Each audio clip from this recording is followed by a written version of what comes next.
One morning, when Gregor Samsa woke from troubled dreams, he found himself transformed in his bed into a horrible vermin.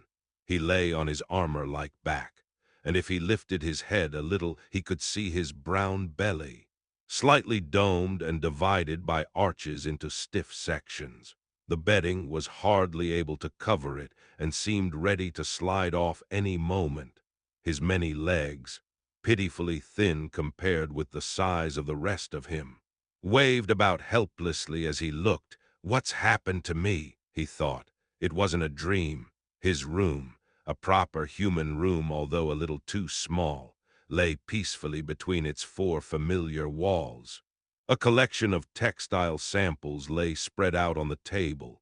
Samsa was a traveling salesman, and above it there hung a picture that he had recently cut out of an illustrated magazine and housed in a nice, gilded frame.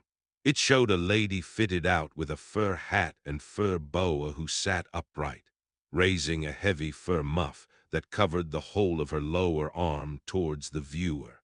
Gregor then turned to look out the window at the dull weather. Drops of rain could be heard hitting the pane, which made him feel quite sad. "How about if I sleep a little bit longer and forget all this nonsense?" he thought. But that was something he was unable to do because he was used to sleeping on his right, and in his present state couldn't get into that position.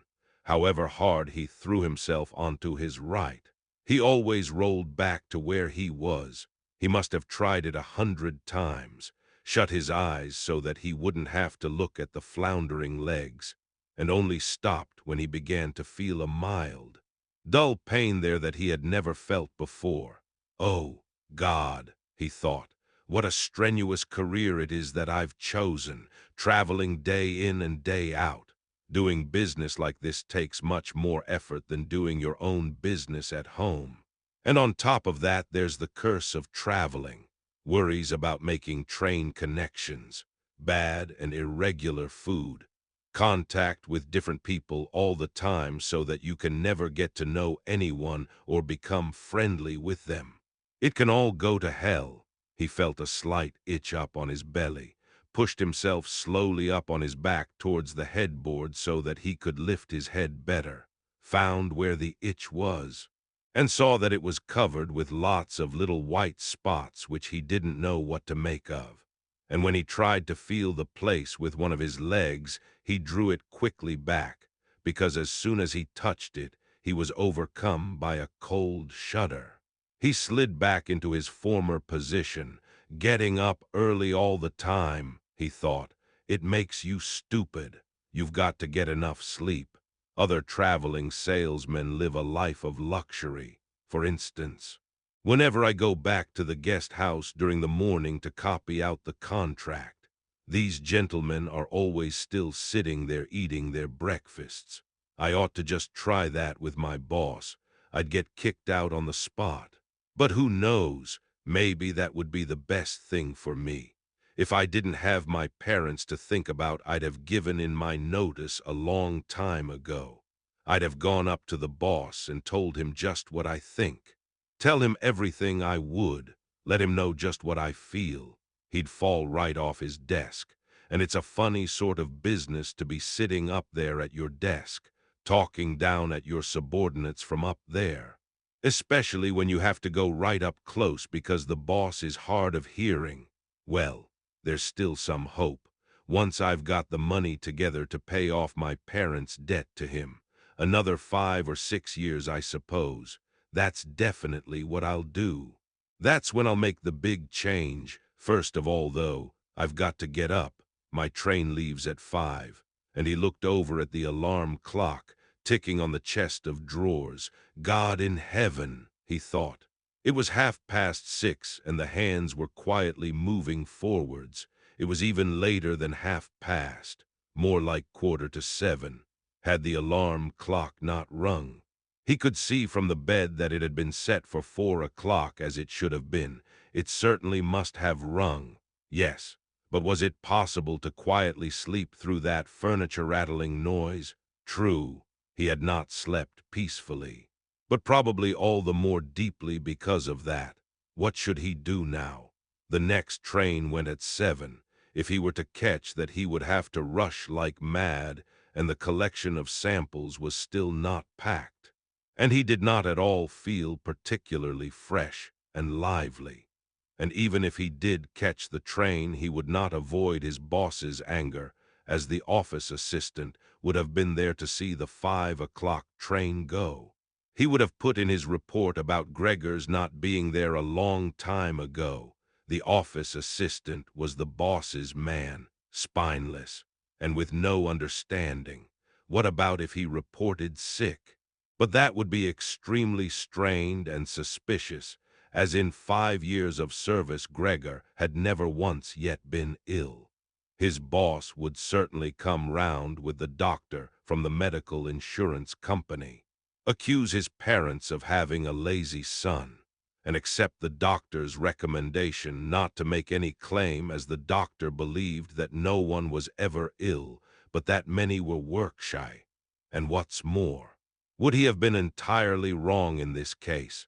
Gregor did, in fact, apart from excessive sleepiness after sleeping for so long, feel completely well, and even felt much hungrier than usual. He was still hurriedly thinking all this through, unable to decide to get out of the bed, when the clock struck 7:15. There was a cautious knock at the door near his head. Gregor. Somebody called. It was his mother. It's 7:15. Didn't you want to go somewhere? That gentle voice. Gregor was shocked when he heard his own voice answering. It could hardly be recognized as the voice he had had before. As if from deep inside him, there was a painful and uncontrollable squeaking mixed in with it. The words could be made out at first, but then there was a sort of echo which made them unclear, leaving the hearer unsure whether he had heard properly or not. Gregor had wanted to give a full answer and explain everything, but in the circumstances contented himself with saying, "Yes, mother, yes, thank you. I'm getting up now." The change in Gregor's voice probably could not be noticed outside through the wooden door, as his mother was satisfied with this explanation and shuffled away. But this short conversation made the other members of the family aware that Gregor, against their expectations, was still at home, and soon his father came knocking at one of the side doors, gently, but with his fist. "Gregor, Gregor." He called, "What's wrong?" And after a short while he called again with a warning deepness in his voice, "Gregor, Gregor." At the other side door his sister came plaintively, "Gregor, aren't you well? Do you need anything?" Gregor answered to both sides, "I'm ready." Now, making an effort to remove all the strangeness from his voice by enunciating very carefully and putting long pauses between each individual word, his father went back to his breakfast, but his sister whispered, "Gregor, open the door, I beg of you." Gregor, however, had no thought of opening the door, and instead congratulated himself for his cautious habit, acquired from his traveling, of locking all doors at night even when he was at home. The first thing he wanted to do was to get up in peace without being disturbed, to get dressed, and most of all to have his breakfast. Only then would he consider what to do next, as he was well aware that he would not bring his thoughts to any sensible conclusions by lying in bed. He remembered that he had often felt a slight pain in bed, perhaps caused by lying awkwardly, but that had always turned out to be pure imagination, and he wondered how his imaginings would slowly resolve themselves today.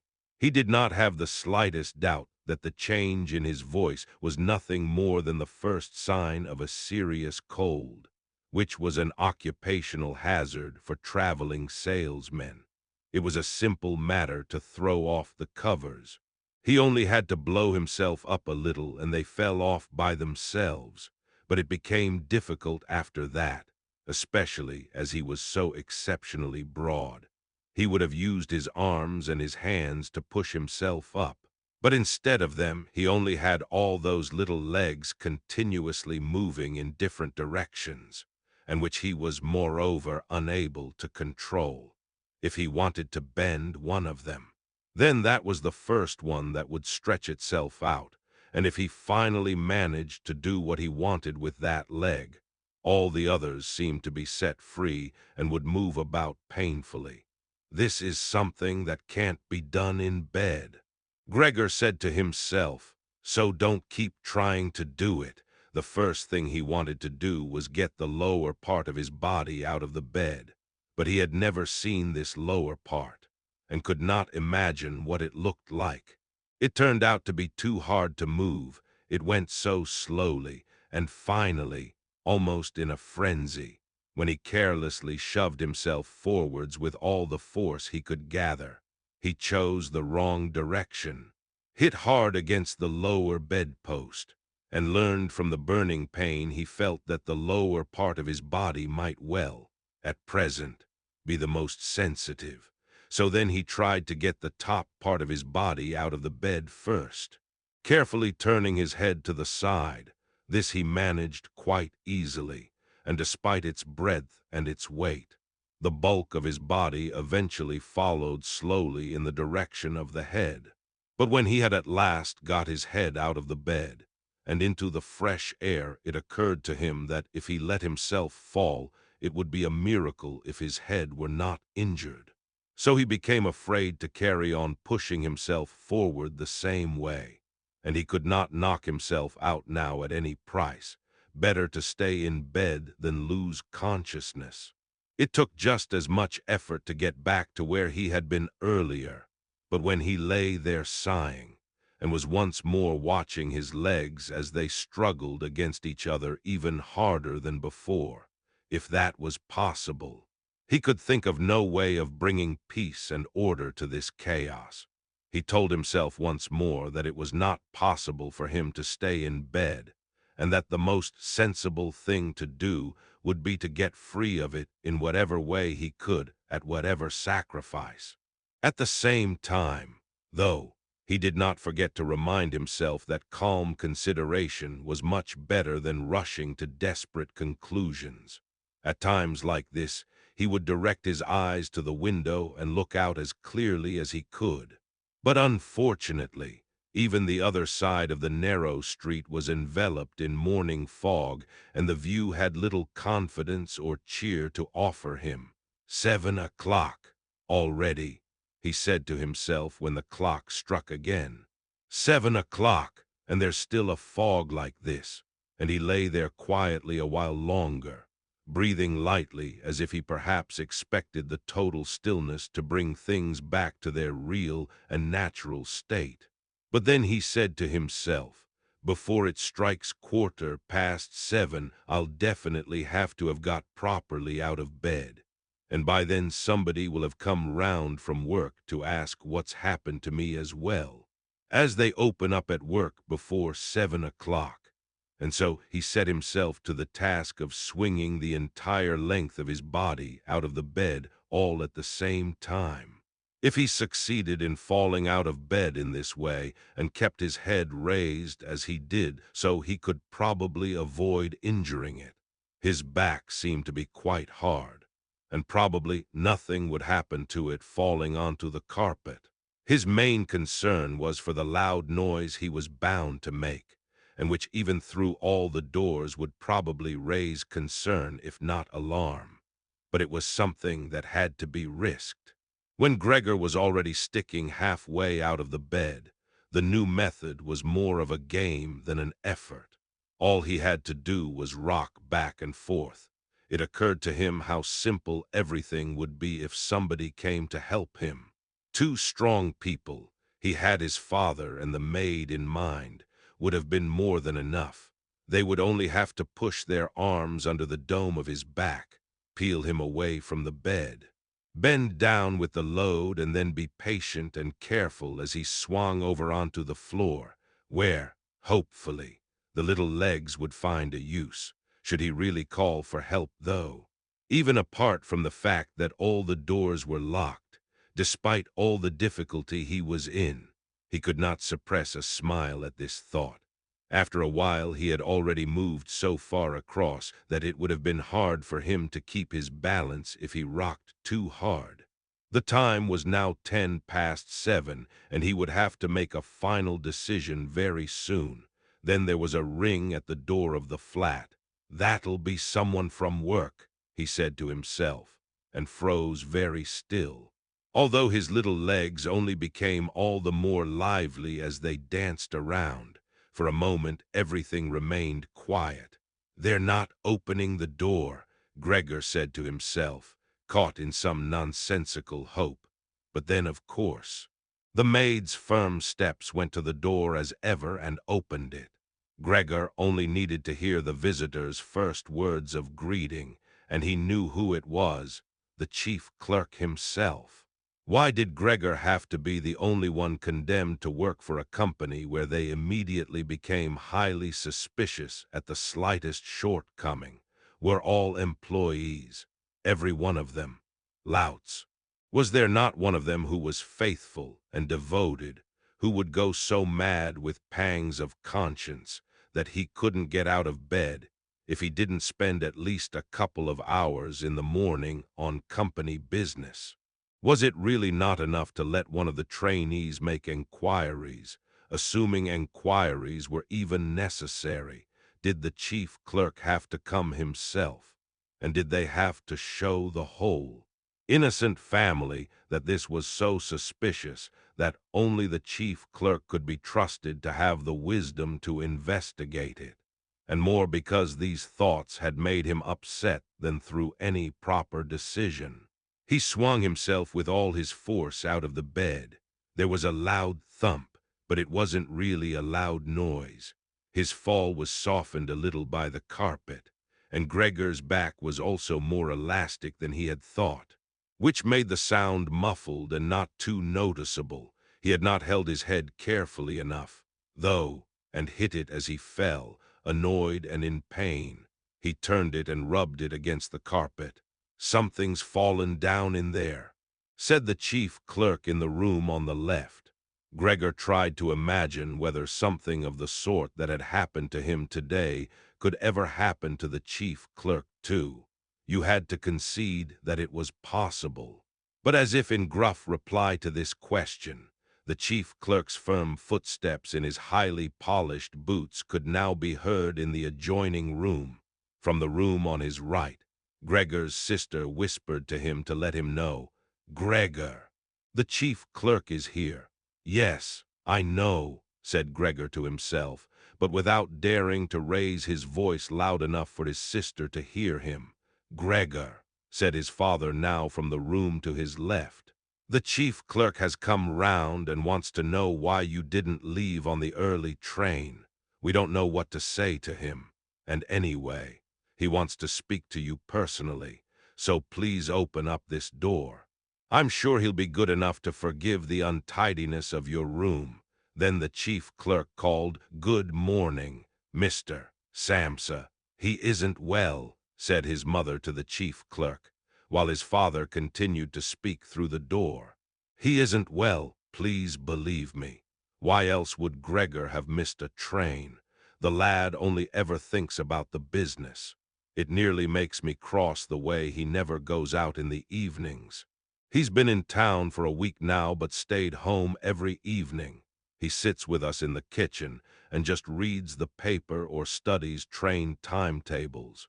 His idea of relaxation is working with his fret saw. He's made a little frame. For instance, it only took him 2 or 3 evenings. You'll be amazed how nice it is. It's hanging up in his room. You'll see it as soon as Gregor opens the door. Anyway, I'm glad you're here. We wouldn't have been able to get Gregor to open the door by ourselves. He's so stubborn, and I'm sure he isn't well. He said this morning that he is, but he isn't." "I'll be there in a moment," said Gregor slowly and thoughtfully, but without moving so that he would not miss any word of the conversation. "Well, I can't think of any other way of explaining it, Mrs. Samsa," said the chief clerk. "I hope it's nothing serious, but on the other hand, I must say that if we people in commerce ever become slightly unwell then, fortunately or unfortunately as you like, we simply have to overcome it because of business considerations. Can the chief clerk come in to see you now then? Asked his father impatiently, knocking at the door again. No, said Gregor. In the room on his right there followed a painful silence. In the room on his left his sister began to cry. So why did his sister not go and join the others? She had probably only just got up and had not even begun to get dressed. And why was she crying? Was it because he had not got up and had not let the chief clerk in? Because he was in danger of losing his job, and if that happened, his boss would once more pursue their parents with the same demands as before.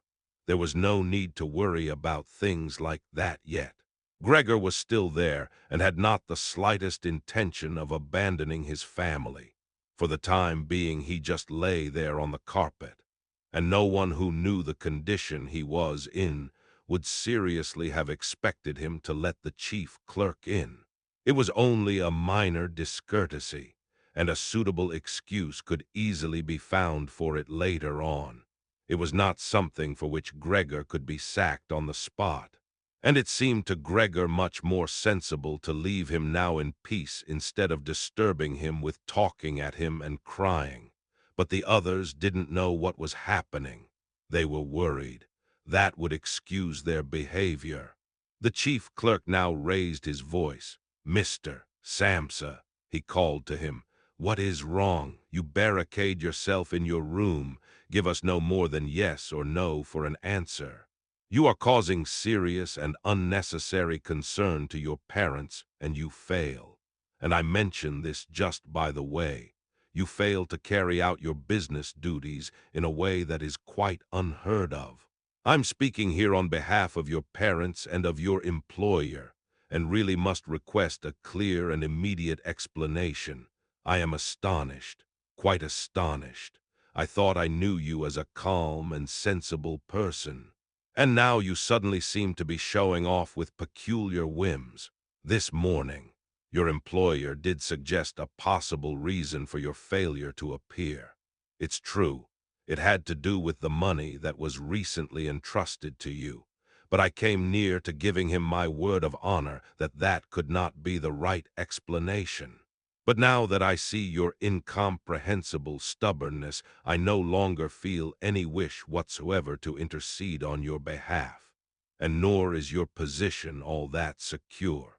I had originally intended to say all this to you in private, but since you cause me to waste my time here for no good reason, I don't see why your parents should not also learn of it. Your turnover has been very unsatisfactory of late. I grant you that it's not the time of year to do especially good business. We recognize that, but there simply is no time of year to do no business at all, Mr. Samsa. We cannot allow there to be. But, sir, called Gregor, beside himself and forgetting all else in the excitement, I'll open up immediately. Just a moment. I'm slightly unwell. An attack of dizziness. I haven't been able to get up. I'm still in bed now. I'm quite fresh again now. Though I'm just getting out of bed. Just a moment. Be patient. It's not quite as easy as I'd thought. I'm quite all right now, though it's shocking. What can suddenly happen to a person? I was quite all right last night. My parents know about it, perhaps better than me. I had a small symptom of it last night already. They must have noticed it. I don't know why I didn't let you know at work. But you always think you can get over an illness without staying at home. Please, don't make my parents suffer. There's no basis for any of the accusations you're making. Nobody's ever said a word to me about any of these things. Maybe you haven't read the latest contracts I sent in. I'll set off with the 8 o'clock train as well. These few hours of rest have given me strength. You don't need to wait, sir. I'll be in the office soon after you. And please be so good as to tell that to the boss and recommend me to him. And while Gregor gushed out these words, hardly knowing what he was saying, he made his way over to the chest of drawers. This was easily done, probably because of the practice he had already had in bed, where he now tried to get himself upright. He really did want to open the door, really did want to let them see him, and to speak with the chief clerk. The others were being so insistent, and he was curious to learn what they would say when they caught sight of him. If they were shocked, then it would no longer be Gregor's responsibility, and he could rest. If, however, they took everything calmly, he would still have no reason to be upset. And if he hurried, he really could be at the station for 8 o'clock. The first few times he tried to climb up on the smooth chest of drawers, he just slid down again. But he finally gave himself one last swing and stood there upright. The lower part of his body was in serious pain, but he no longer gave any attention to it. Now he let himself fall against the back of a nearby chair and held tightly to the edges of it with his little legs. By now he had also calmed down and kept quiet so that he could listen to what the chief clerk was saying. "Did you understand a word of all that?" the chief clerk asked his parents. "Surely he's not trying to make fools of us." "Oh, God," called his mother, who was already in tears. "He could be seriously ill and we're making him suffer. Gret, Gret," she then cried. "Mother," his sister called from the other side. They communicated across Gregor's room. "You'll have to go for the doctor straight away. Gregor is ill. Quick, get the doctor." "Did you hear the way Gregor spoke just now? That was the voice of an animal," said the chief clerk, with a calmness that was in contrast with his mother's screams. "Anna, Anna," his father called into the kitchen through the entrance hall, clapping his hands. "Get a locksmith here, now." And the two girls, their skirts swishing, immediately ran out through the hall, wrenching open the front door of the flat as they went. How had his sister managed to get dressed so quickly? There was no sound of the door banging shut again. They must have left it open. People often do in homes where something awful has happened. Gregor, in contrast, had become much calmer, so they couldn't understand his words any more. Although they seemed clear enough to him, clearer than before, perhaps his ears had become used to the sound. They had realized, though, that there was something wrong with him, and were ready to help. The first response to his situation had been confident and wise, and that made him feel better. He felt that he had been drawn back in among people, and from the doctor and the locksmith he expected great and surprising achievements, although he did not really distinguish one from the other. Whatever was said next would be crucial, so, in order to make his voice as clear as possible, he coughed a little, but taking care to do this not too loudly, as even this might well sound different from the way that a human coughs, and he was no longer sure he could judge this for himself. Meanwhile, it had become very quiet in the next room. Perhaps his parents were sat at the table whispering with the chief clerk, or perhaps they were all pressed against the door and listening. Gregor slowly pushed his way over to the door with the chair. Once there, he let go of it and threw himself onto the door, holding himself upright against it, using the adhesive on the tips of his legs. He rested there a little while to recover from the effort involved, and then set himself to the task of turning the key in the lock with his mouth. He seemed, unfortunately, to have no proper teeth. How was he, then, to grasp the key? But the lack of teeth was, of course, made up for with a very strong jaw. Using the jaw, he really was able to start the key turning, ignoring the fact that he must have been causing some kind of damage as a brown fluid came from his mouth, flowed over the key and dripped onto the floor. "Listen," said the chief clerk in the next room. "He's turning the key." Gregor was greatly encouraged by this, but they all should have been calling to him, his father and his mother too. "Well done, Gregor," they should have cried. "Keep at it, keep hold of the lock." And with the idea that they were all excitedly following his efforts, he bit on the key with all his strength, paying no attention to the pain he was causing himself. As the key turned round, he turned around the lock with it, only holding himself upright with his mouth, and hung onto the key or pushed it down again with the whole weight of his body as needed. The clear sound of the lock as it snapped back was Gregor's sign that he could break his concentration, and as he regained his breath he said to himself, "So, I didn't need the locksmith after all." Then he lay his head on the handle of the door to open it completely, because he had to open the door in this way. It was already wide open before he could be seen. He had first to slowly turn himself around one of the double doors, and he had to do it very carefully if he did not want to fall flat on his back before entering the room. He was still occupied with this difficult movement, unable to pay attention to anything else, when he heard the chief clerk exclaim a loud "Oh," which sounded like the soughing of the wind. Now he also saw him.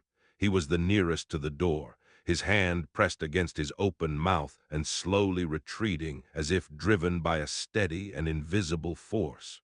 Gregor's mother, her hair still disheveled from bed despite the chief clerk's being there, looked at his father.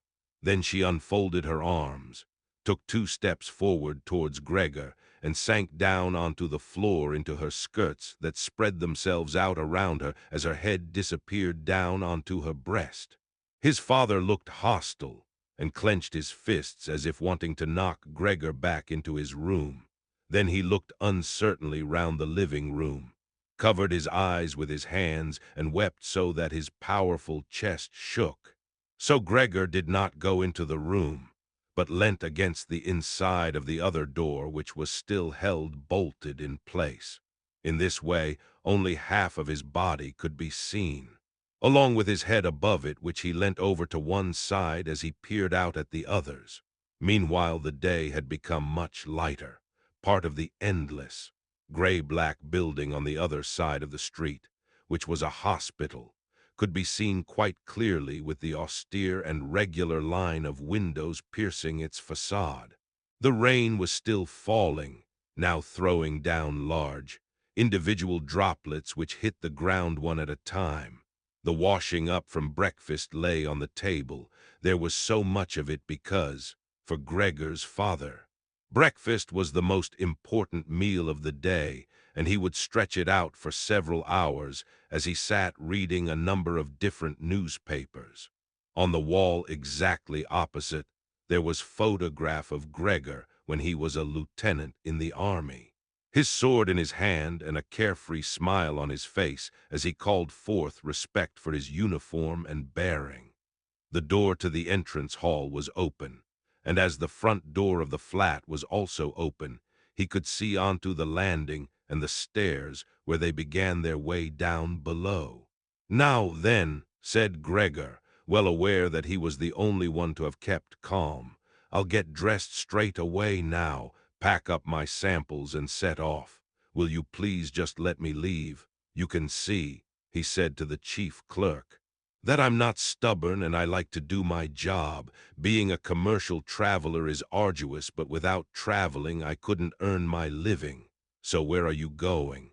Into the office. Yes. Will you report everything accurately?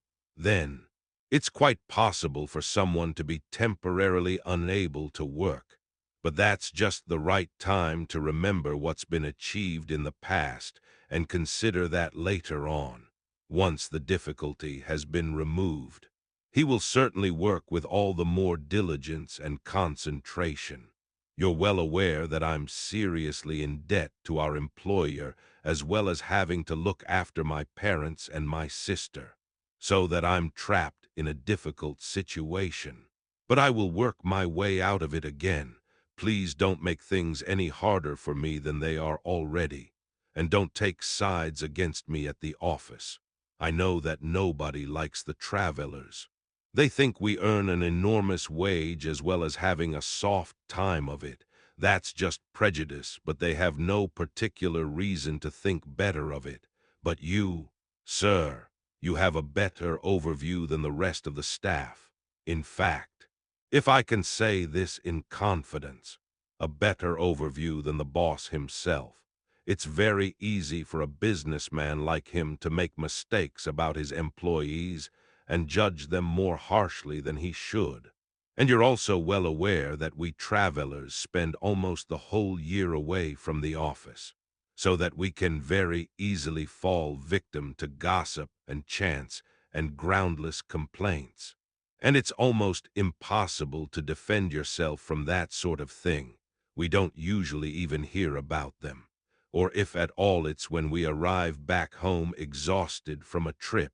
And that's when we feel the harmful effects of what's been going on without even knowing what caused them. Please, don't go away. At least first say something to show that you grant that I'm at least partly right. But the chief clerk had turned away as soon as Gregor had started to speak, and, with protruding lips, only stared back at him over his trembling shoulders as he left. He did not keep still for a moment while Gregor was speaking, but moved steadily towards the door without taking his eyes off him. He moved very gradually, as if there had been some secret prohibition on leaving the room. It was only when he had reached the entrance hall that he made a sudden movement, drew his foot from the living room, and rushed forward in a panic. In the hall, he stretched his right hand far out towards the stairway as if out there were some supernatural force waiting to save him. Gregor realized that it was out of the question to let the chief clerk go away in this mood if his position in the firm was not to be put into extreme danger. That was something his parents did not understand very well.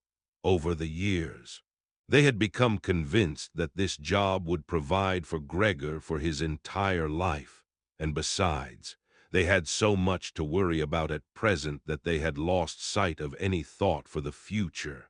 Gregor, though, did think about the future. The chief clerk had to be held back, calmed down, convinced, and finally won over. The future of Gregor and his family depended on it. If only his sister were here. She was clever.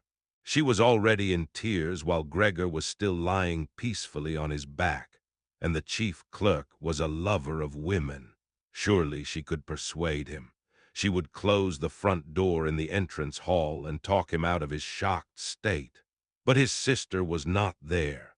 Gregor would have to do the job himself, and without considering that he still was not familiar with how well he could move about in his present state, or that his speech still might not, or probably would not, be understood. He let go of the door, pushed himself through the opening, tried to reach the chief clerk on the landing who, ridiculously, was holding on to the banister with both hands, but Gregor fell immediately over and, with a little scream as he sought something to hold onto, landed on his numerous little legs. Hardly had that happened than, for the first time that day, he began to feel all right with his body. The little legs had the solid ground under them, to his pleasure. They did exactly as he told them. They were even making the effort to carry him where he wanted to go. And he was soon believing that all his sorrows would soon be finally at an end. He held back the urge to move, but swayed from side to side as he crouched there on the floor. His mother was not far away in front of him and seemed, at first, quite engrossed in herself, but then she suddenly jumped up with her arms outstretched and her fingers spread, shouting, "Help! For pity's sake, help!" The way she held her head suggested she wanted to see Gregor better, but the unthinking way she was hurrying backwards showed that she did not. She had forgotten that the table was behind her with all the breakfast things on it. When she reached the table, she sat quickly down on it without knowing what she was doing, without even seeming to notice that the coffee pot had been knocked over and a gush of coffee was pouring down onto the carpet. "Mother, mother," said Gregor gently, looking up at her.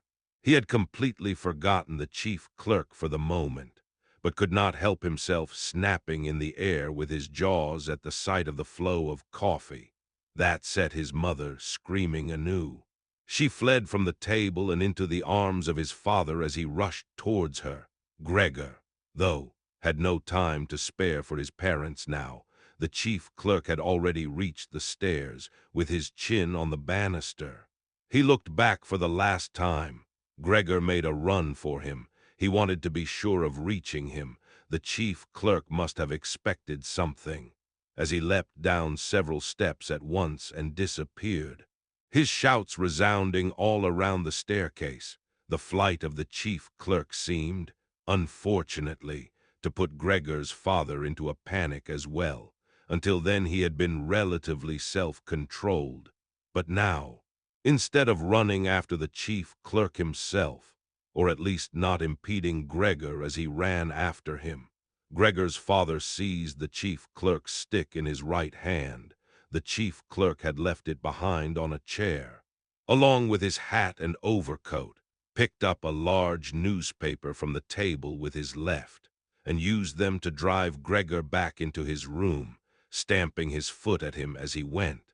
Gregor's appeals to his father were of no help. His appeals were simply not understood.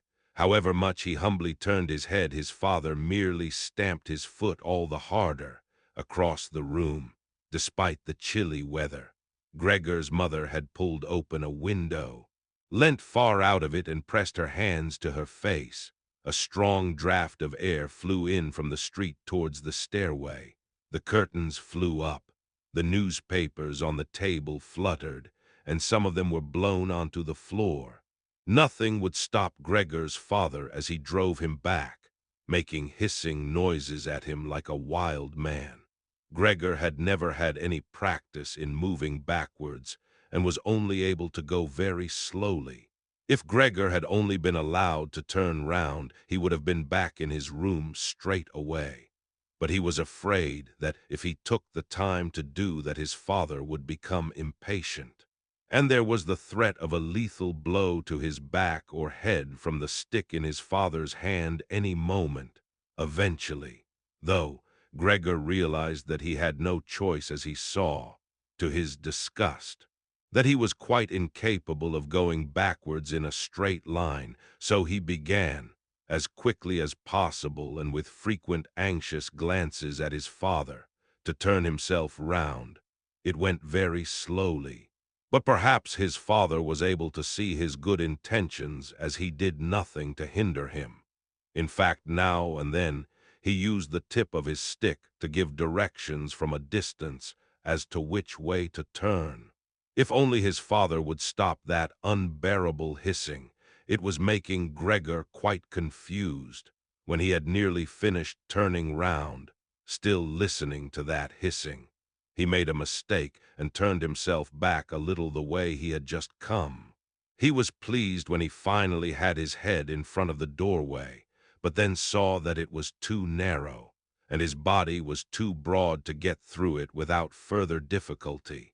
In his present mood, it obviously did not occur to his father to open the other of the double doors so that Gregor would have enough space to get through. He was merely fixed on the idea that Gregor should be got back into his room as quickly as possible. Nor would he ever have allowed Gregor the time to get himself upright as preparation for getting through the doorway. What he did, making more noise than ever, was to drive Gregor forwards all the harder, as if there had been nothing in the way. It sounded to Gregor as if there was now more than one father behind him. It was not a pleasant experience, and Gregor pushed himself into the doorway without regard for what might happen. One side of his body lifted itself. He lay at an angle in the doorway.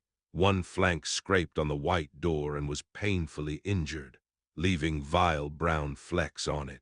Soon he was stuck fast and would not have been able to move at all by himself. The little legs along one side hung quivering in the air, while those on the other side were pressed painfully against the ground. Then his father gave him a hefty shove from behind, which released him from where he was held and sent him flying. And heavily bleeding, deep into his room, the door was slammed shut with the stick. Then, finally, all was quiet. It was not until it was getting dark that evening that Gregor awoke from his deep and coma-like sleep. He would have woken soon afterwards anyway, even if he hadn't been disturbed, as he had had enough sleep and felt fully rested. But he had the impression that some hurried steps and the sound of the door leading into the front room being carefully shut had woken him. The light from the electric street lamps shone palely here and there onto the ceiling and tops of the furniture, but down below, where Gregor was, it was dark. He pushed himself over to the door, feeling his way clumsily with his antennae, of which he was now beginning to learn the value, in order to see what had been happening there. The whole of his left side seemed like one painfully stretched scar, and he limped badly on his 2 rows of legs. One of the legs had been badly injured in the events of that morning. It was nearly a miracle that only one of them had been, and dragged along lifelessly. It was only when he had reached the door that he realized what it actually was that had drawn him over to it. It was the smell of something to eat. By the door there was a dish filled with sweetened milk, with little pieces of white bread floating in it.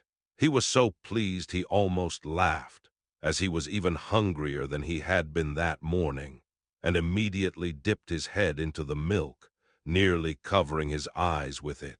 But he soon drew his head back again in disappointment.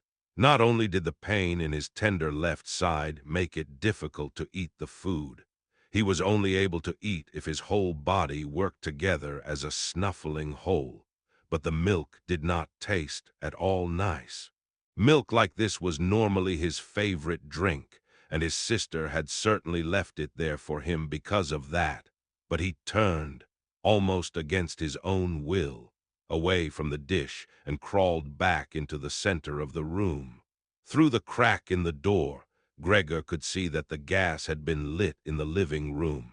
His father at this time would normally be sat with his evening paper, reading it out in a loud voice to Gregor's mother, and sometimes to his sister. But there was now not a sound to be heard. Gregor's sister would often write and tell him about this reading, but maybe his father had lost the habit in recent times. It was so quiet all around, too. Even though there must have been somebody in the flat. What a quiet life it is the family lead, said Gregor to himself, and, gazing into the darkness, felt a great pride that he was able to provide a life like that in such a nice home for his sister and parents. But what now, if all this peace and wealth and comfort should come to a horrible and frightening end? That was something that Gregor did not want to think about too much. So he started to move about, crawling up and down the room. Once during that long evening, the door on one side of the room was opened very slightly and hurriedly closed again. Later on, the door on the other side did the same. It seemed that someone needed to enter the room, but thought better of it. Gregor went and waited immediately by the door, resolved either to bring the timorous visitor into the room in some way, or at least to find out who it was. But the door was opened no more that night, and Gregor waited in vain. The previous morning, while the doors were locked, everyone had wanted to get in there to him. But now that he had opened up one of the doors, and the other had clearly been unlocked some time during the day, no one came. And the keys were in the other sides. It was not until late at night that the gaslight in the living room was put out, and now it was easy to see that his parents and sister had stayed awake all that time, as they all could be distinctly heard as they went away together on tiptoe. It was clear that no one would come into Gregor's room any more until morning. That gave him plenty of time to think undisturbed about how he would have to rearrange his life. For some reason, the tall, empty room where he was forced to remain made him feel uneasy as he lay there flat on the floor, even though he had been living in it for 5 years. Hardly aware of what he was doing other than a slight feeling of shame, he hurried under the couch. It pressed down on his back a little, and he was no longer able to lift his head. But he nonetheless felt immediately at ease, and his only regret was that his body was too broad to get it all underneath.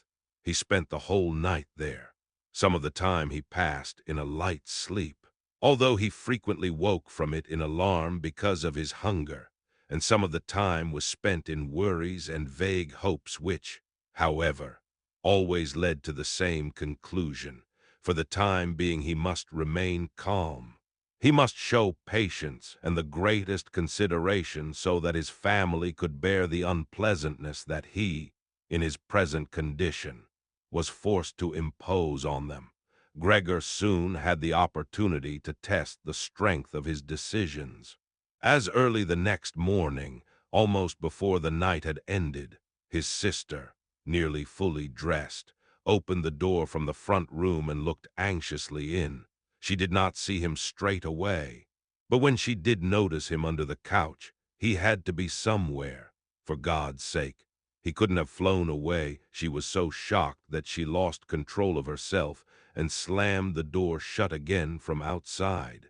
But she seemed to regret her behavior, as she opened the door again straight away and came in on tiptoe, as if entering the room of someone seriously ill or even of a stranger. Gregor had pushed his head forward, right to the edge of the couch, and watched her. Would she notice that he had left the milk as it was, realize that it was not from any lack of hunger, and bring him in some other food that was more suitable? If she didn't do it herself, he would rather go hungry than draw her attention to it, although he did feel a terrible urge to rush forward from under the couch, throw himself at his sister's feet, and beg her for something good to eat. However, his sister noticed the full dish immediately and looked at it, and the few drops of milk splashed around it with some surprise. She immediately picked it up, using a rag, not her bare hands, and carried it out. Gregor was extremely curious as to what she would bring in its place, imagining the wildest possibilities, but he never could have guessed what his sister, in her goodness, actually did bring, in order to test his taste. She brought him a whole selection of things, all spread out on an old newspaper. There were old, half-rotten vegetables, bones from the evening meal, covered in white sauce that had gone hard, a few raisins and almonds, some cheese that Gregor had declared inedible 2 days before, a dry roll, and some bread spread with butter and salt, as well as all that she had poured some water into the dish, which had probably been permanently set aside for Gregor's use, and placed it beside them. Then, out of consideration for Gregor's feelings, as she knew that he would not eat in front of her, she hurried out again and even turned the key in the lock so that Gregor would know he could make things as comfortable for himself as he liked. Gregor's little legs would. At last he could eat. What's more, his injuries must already have completely healed, as he found no difficulty in moving. This amazed him, as more than a month earlier he had cut his finger slightly with a knife. He thought of how his finger had still hurt the day before yesterday. Am I less sensitive than I used to be? Then, he thought, and was already sucking greedily at the cheese which had immediately, almost compellingly, attracted him much more than the other foods on the newspaper. Quickly, one after another, his eyes watering with pleasure, he consumed the cheese, the vegetables and the sauce. The fresh foods, on the other hand, he didn't like at all, and even dragged the things he did want to eat a little way away from them because he couldn't stand the smell. Long after he had finished eating and lay lethargic in the same place, his sister slowly turned the key in the lock as a sign to him that he should withdraw. He was immediately startled. although he had been half asleep, and he hurried back under the couch. But he needed great self-control to stay there even for the short time that his sister was in the room, as eating so much food had rounded out his body a little, and he could hardly breathe in that narrow space, half suffocating. He watched with bulging eyes as his sister unself-consciously took a broom and swept up the leftovers, mixing them in with the food he had not even touched at all, as if it could not be used any more. She quickly dropped it all into a bin, closed it with its wooden lid, and carried everything out. She had hardly turned her back before Gregor came out again from under the couch and stretched himself. This was how Gregor received his food each day now, once in the morning, while his parents and the maid were still asleep, and the second time after everyone had eaten their meal at midday, as his parents would sleep for a little while then as well. And Gregor's sister would send the maid away on some errand. Gregor's father and mother certainly did not want him to starve either, but perhaps it would have been more than they could stand to have any more experience of his feeding than being told about it. And perhaps his sister wanted to spare them what distress she could, as they were indeed suffering enough. It was impossible for Gregor to find out what they had told the doctor and the locksmith that first morning to get them out of the flat, as nobody could understand him. Nobody, not even his sister, thought that he could understand them, so he had to be content to hear his sister's sighs and appeals to the saints as she moved about his room. It was only later, when she had become a little more used to everything, there was, of course, no question of her ever becoming fully used to the situation, that Gregor would sometimes catch a friendly comment, or at least a comment that could be construed as friendly. "He's enjoyed his dinner today," she might say when he had diligently cleared away all the food left for him, or if he left most of it, which slowly became more and more frequent. She would often say, sadly, "Now everything's just been left there again." Although Gregor wasn't able to hear any news directly, he did listen to much of what was said in the next rooms. And whenever he heard anyone speaking, he would scurry straight to the appropriate door and press his whole body against it. There was seldom any conversation, especially at first, that was not about him in some way, even if only in secret, for 2 whole days. All the talk at every mealtime was about what they should do now, but even between meals they spoke about the same subject, as there were always at least 2 members of the family at home. Nobody wanted to be at home by themselves, and it was out of the question to leave the flat entirely empty. And on the very first day, the maid had fallen to her knees and begged Gregor's mother to let her go without delay. It was not very clear how much she knew of what had happened, but she left within a quarter of an hour, tearfully thanking Gregor's mother for her dismissal, as if she had done her an enormous service. She even swore emphatically not to tell anyone the slightest about what had happened, even though no one had asked that of her. Now Gregor's sister also had to help his mother with the cooking, although that was not so much bother as no one ate very much. Gregor often heard how one of them would unsuccessfully urge another to eat, and receive no more answer than "No thanks, I've had enough," or something similar. No one drank very much either. His sister would sometimes ask his father whether he would like a beer, hoping for the chance to go and fetch it herself. When his father then said nothing, she would add, so that he would not feel selfish, that she could send the housekeeper for it, but then his father would close the matter with a big, loud no, and no more would be said. Even before the first day had come to an end, his father had explained to Gregor's mother and sister what their finances and prospects were. Now and then he stood up from the table and took some receipt or document from the little cash box he had saved from his business when it had collapsed 5 years earlier. Gregor heard how he opened the complicated lock and then closed it again after he had taken the item he wanted. What he heard his father say was some of the first good news that Gregor heard since he had first been incarcerated in his room. He had thought that nothing at all remained from his father's business. At least he had never told him anything different, and Gregor had never asked him about it anyway. Their business misfortune had reduced the family to a state of total despair, and Gregor's only concern at that time had been to arrange things so that they could all forget about it as quickly as possible. So then he started working especially hard, with a fiery vigor that raised him from a junior salesman to a traveling representative almost overnight, bringing with it the chance to earn money in quite different ways.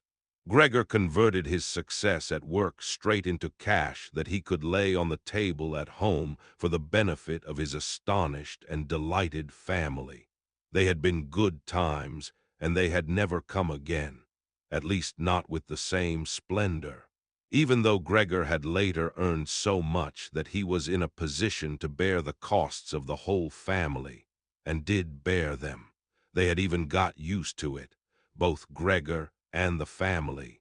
They took the money with gratitude, and he was glad to provide it, although there was no longer much warm affection given in return. Gregor only remained close to his sister now, unlike him. She was very fond of music and a gifted and expressive violinist. It was his secret plan to send her to the conservatory next year, even though it would cause great expense that would have to be made up for in some other way. During Gregor's short periods in town, conversation with his sister would often turn to the conservatory, but it was only ever mentioned as a lovely dream that could never be realized. Their parents did not like to hear this innocent talk, but Gregor thought about it quite hard and decided he would let them know what he planned with a grand announcement of it on Christmas Day. That was the sort of totally pointless thing that went through his mind in his present state, pressed upright against the door and listening. There were times when he simply became too tired to continue listening, when his head would fall wearily against the door and he would pull it up again with a start, as even the slightest noise he caused would be heard next door and they would all go silent. "What's that he's doing now?" his father would say after a while, clearly having gone over to the door, and only then would the interrupted conversation slowly be taken up again. When explaining things, his father repeated himself several times, partly because it was a long time since he had been occupied with these matters himself, and partly because Gregor's mother did not understand everything the first time. From these repeated explanations, Gregor learned, to his pleasure, that despite all their misfortunes there was still some money available from the old days. It was not a lot, but it had not been touched in the meantime, and some interest had accumulated. Besides that, they had not been using up all the money that Gregor had been bringing home every month, keeping only a little for himself, so that, too, had been accumulating behind the door. Gregor nodded with enthusiasm in his pleasure at this unexpected thrift and caution. He could actually have used this surplus money to reduce his father's debt to his boss, and the day when he could have freed himself from that job would have come much closer. But now it was certainly better the way his father had done things. This money, however, was certainly not enough to enable the family to live off the interest. It was enough to maintain them for, perhaps, 1 or 2 years, no more. That's to say, it was money that should not really be touched but set aside for emergencies. Money to live on had to be earned. His father was healthy but old, and lacking in self-confidence.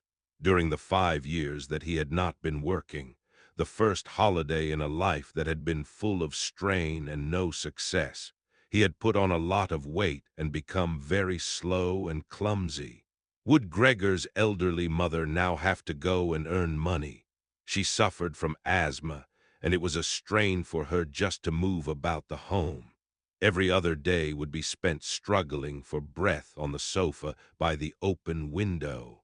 Would his sister have to go and earn money? She was still a child of 17.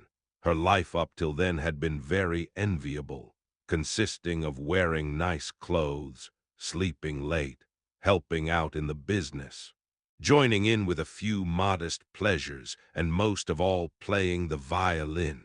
Whenever they began to talk of the need to earn money, Gregor would always first let go of the door and then throw himself onto the cool leather sofa next to it. As he became quite hot with shame and regret, he would often lie there the whole night through, not sleeping a wink but scratching at the leather for hours on end. Or he might go to all the effort of pushing a chair to the window, climbing up onto the sill and, propped up in the chair, leaning on the window to stare out of it. He had used to feel a great sense of freedom from doing this, but doing it now was obviously something more remembered than experienced, as what he actually saw in this way was becoming less distinct every day, even things that were quite near. He had used to curse the ever-present view of the hospital across the street, but now he could not see it at all.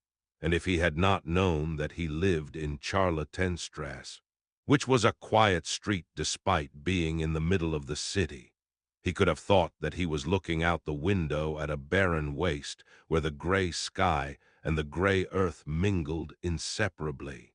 His observant sister only needed to notice the chair twice before she would always push it back to its exact position by the window after she had tidied up the room, and even left the inner pane of the window open from then on. If Gregor had only been able to speak to his sister and thank her for all that she had to do for him, it would have been easier for him to bear it. But as it was, it caused him pain. His sister, naturally, tried as far as possible to pretend there was nothing burdensome about it, and the longer it went on, of course, the better she was able to do so. But as time went by, Gregor was also able to see through it all so much better. It had even become very unpleasant for him. Now, whenever she entered the room, no sooner had she come in than she would quickly close the door as a precaution so that no one would have to suffer the view into Gregor's room. Then she would go straight to the window and pull it hurriedly open almost as if she were suffocating.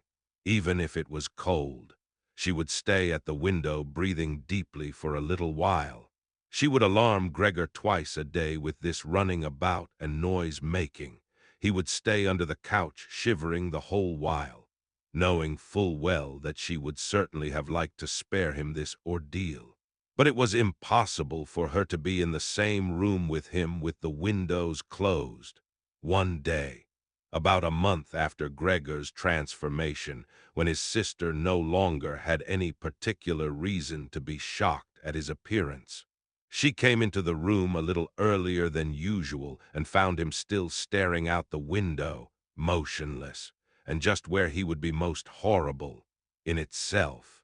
His sister's not coming into the room would have been no surprise for Gregor, as it would have been difficult for her to immediately open the window while he was still there. But not only did she not come in, she went straight back and closed the door behind her. A stranger would have thought he had threatened her and tried to bite her. Gregor went straight to hide himself under the couch, of course. But he had to wait until midday before his sister came back, and she seemed much more uneasy than usual. It made him realize that she still found his appearance unbearable and would continue to do so. She probably even had to overcome the urge to flee when she saw the little bit of him that protruded from under the couch.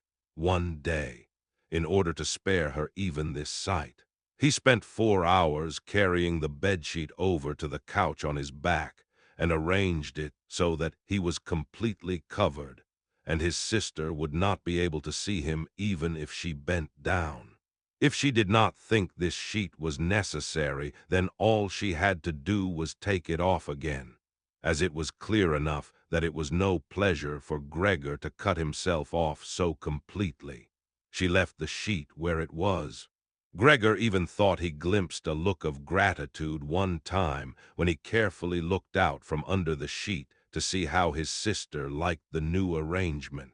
For the first 14 days, Gregor's parents could not bring themselves to come into the room to see him. He would often hear them say how they appreciated all the new work his sister was doing, even though, before, they had seen her as a girl who was somewhat useless and frequently been annoyed with her. But now the two of them, father and mother, would often both wait outside the door of Gregor's room while his sister tidied up in there. And as soon as she went out again, she would have to tell them exactly how everything looked, what Gregor had eaten, how he had behaved this time, and whether, perhaps, any slight improvement could be seen. His mother also wanted to go in and visit Gregor relatively soon, but his father and sister at first persuaded her against it. Gregor listened very closely to all this, and approved fully later, though she had to be held back by force, which made her call out, "Let me go and see Gregor. He is my unfortunate son. Can't you understand I have to see him?" And Gregor would think to himself that maybe it would be better if his mother came in, not every day, of course, but one day a week, perhaps. She could understand everything much better than his sister who, for all her courage, was still just a child after all, and really might not have had an adult's appreciation of the burdensome job she had taken on. Gregor's wish to see his mother was soon realized, out of consideration for his parents. Gregor wanted to avoid being seen at the window during the day. The few square meters of the floor did not give him much room to crawl about. It was hard to just lie quietly through the night. His food soon stopped giving him any pleasure at all, and so, to entertain himself, he got into the habit of crawling up and down the walls and ceiling. He was especially fond of hanging from the ceiling. It was quite different from lying on the floor. He could breathe more freely. His body had a light swing to it, and up there, relaxed and almost happy. It might happen that he would surprise even himself by letting go of the ceiling and landing on the floor with a crash. But now, of course, he had far better control of his body than before, and, even with a fall as great as that, caused himself no damage. Very soon his sister noticed Gregor's new way of entertaining himself. He had, after all, left traces of the adhesive from his feet as he crawled about, and got it into her head to make it as easy as possible for him by removing the furniture that got in his way, especially the chest of drawers and the desk. Now, this was not something that she would be able to do by herself. She did not dare to ask for help from her father. The 16-year-old maid had carried on bravely since the cook had left, but she certainly would not have helped in this. She had even asked to be allowed to keep the kitchen locked at all times, and never to have to open the door unless it was especially important. So his sister had no choice but to choose some time when Gregor's father was not there, and fetch his mother to help her. As she approached the room, Gregor could hear his mother express her joy, but once at the door she went silent. First, of course, his sister came in and looked round to see that everything in the room was all right, and only then did she let her mother enter. Gregor had hurriedly pulled the sheet down lower over the couch and put more folds into it so that everything really looked as if it had just been thrown down by chance. Gregor also refrained, this time, from spying out from under the sheet. He gave up the chance to see his mother until later and was simply glad that she had come. "You can come in. He can't be seen," said his sister, obviously leading her in by the hand. The old chest of drawers was too heavy for a pair of feeble women to be heaving about, but Gregor listened as they pushed it from its place. His sister always taking on the heaviest part of the work for herself, and ignoring her mother's warnings that she would strain herself. This lasted a very long time. After laboring at it for 15 minutes or more, his mother said it would be better to leave the chest where it was. For one thing, it was too heavy for them to get the job finished before Gregor's father got home, and leaving it in the middle of the room, it would be in his way even more. And for another thing, it wasn't even sure that taking the furniture away would really be any help to him. She thought just the opposite. The sight of the bare walls saddened her right to her heart. And why wouldn't Gregor feel the same way about it? He'd been used to this furniture in his room for a long time, and it would make him feel abandoned to be in an empty room like that. Then, quietly, almost whispering as if wanting Gregor, whose whereabouts she did not know, to hear not even the tone of her voice, as she was convinced that he did not understand her words, she added, "And by taking the furniture away. Won't it seem like we're showing that we've given up all hope of improvement, and we're abandoning him to cope for himself?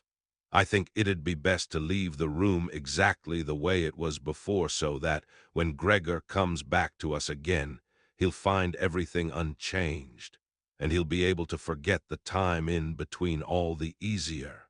Hearing these words from his mother made Gregor realize that the lack of any direct human communication, along with the monotonous life led by the family during these 2 months, must have made him confused. He could think of no other way of explaining to himself why he had seriously wanted his room emptied out. Had he really wanted to transform his room into a cave? A warm room fitted out with the nice furniture he had inherited. That would have let him crawl around unimpeded in any direction.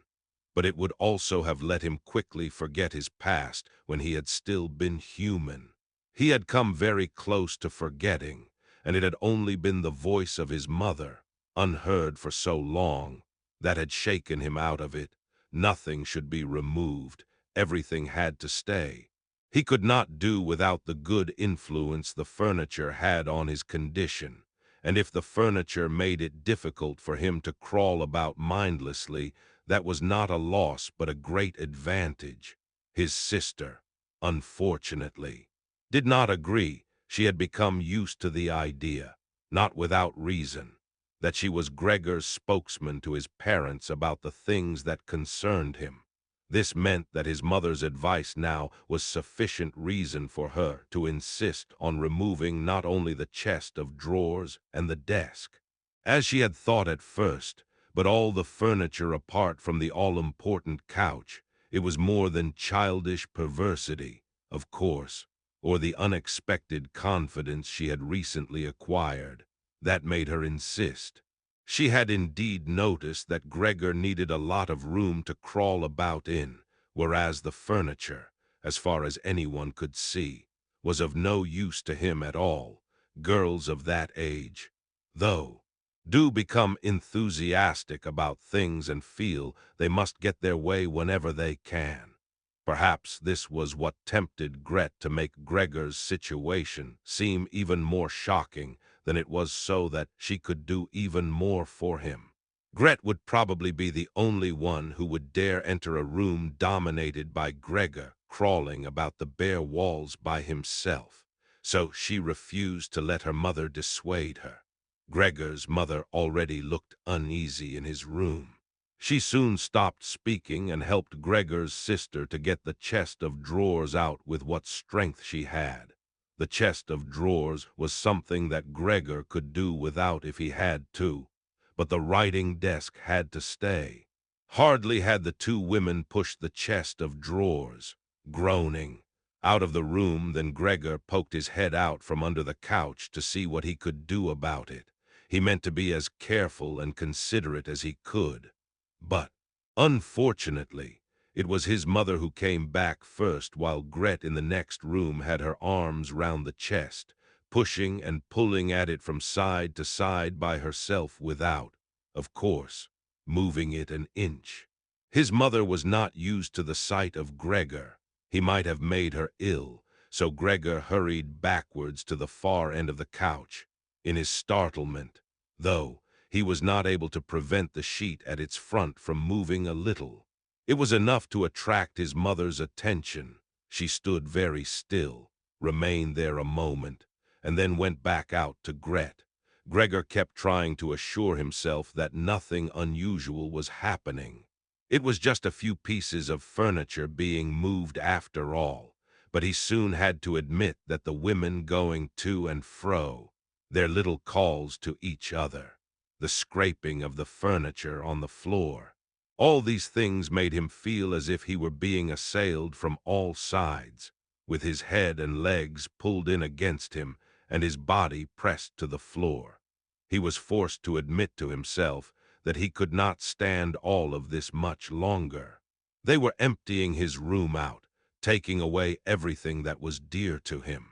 They had already taken out the chest containing his fret saw and other tools. Now they threatened to remove the writing desk with its place clearly worn into the floor. The desk where he had done his homework as a business trainee, at high school, even while he had been at infant school. He really could not wait any longer to see whether the two women's intentions were good. He had nearly forgotten they were there anyway, as they were now too tired to say anything while they worked, and he could only hear their feet as they stepped heavily on the floor. So, while the women were leant against the desk in the other room catching their breath, he sallied out, changed direction 4 times, not knowing what he should save first, before his attention was suddenly caught by the picture on the wall, which was already denuded of everything else that had been on it, of the lady dressed in copious fur. He hurried up onto the picture and pressed himself against its glass. It held him firmly and felt good on his hot belly. This picture, at least, now totally covered by Gregor, would certainly be taken away by no one. He turned his head to face the door into the living room so that he could watch the women when they came back. They had not allowed themselves a long rest and came back quite soon. Gret had put her arm around her mother and was nearly carrying her. "What shall we take now, then?" said Gret, and looked around. Her eyes met those of Gregor on the wall, perhaps only because her mother was there. She remained calm, bent her face to her so that she would not look round, and said, albeit hurriedly and with a tremor in her voice, "Come on, let's go back in the living room for a while." Gregor could see what Gret had in mind. She wanted to take her mother somewhere safe and then chase him down from the wall. Well, she could certainly try it. He sat unyielding on his picture. He would rather jump at Gret's face. But Gret's words had made her mother quite worried. She stepped to one side, saw the enormous brown patch against the flowers of the wallpaper, and before she even realized it was Gregor that she saw, screamed, "Oh God! Oh God!" arms outstretched. She fell onto the couch as if she had given up everything and stayed there immobile. "Gregor!" shouted his sister, glowering at him and shaking her fist. That was the first word she had spoken to him directly since his transformation. She ran into the other room to fetch some kind of smelling salts to bring her mother out of her faint. Gregor wanted to help too. He could save his picture later, although he stuck fast to the glass and had to pull himself off by force. Then he, too, ran into the next room as if he could advise his sister like in the old days. But he had to just stand behind her doing nothing. She was looking into various bottles. He startled her when she turned round. A bottle fell to the ground and broke. A splinter cut Gregor's face. Some kind of caustic medicine splashed all over him. Now, without delaying any longer, Gret took hold of all the bottles she could and ran with them into her mother. She slammed the door shut with her foot. So now Gregor was shut out from his mother, who, because of him, might be near to death. He could not open the door if he did not want to chase his sister away, and she had to stay with his mother. There was nothing for him to do but wait, and, oppressed with anxiety and self-reproach, he began to crawl about. He crawled over everything: walls, furniture, ceiling. And finally, in his confusion, as the whole room began to spin around him, he fell down into the middle of the dinner table. He lay there for a while, numb and immobile. All around him it was quiet. Maybe that was a good sign. Then there was someone at the door. The maid, of course, had locked herself in her kitchen so that Gret would have to go and answer it. His father had arrived home. "What's happened?" were his first words. Gret's appearance must have made everything clear to him. She answered him with subdued voice, and openly pressed her face into his chest. "Mother's fainted, but she's better now." Gregor got out. "Just as I expected," said his father. "Just as I always said. But you women wouldn't listen, would you?"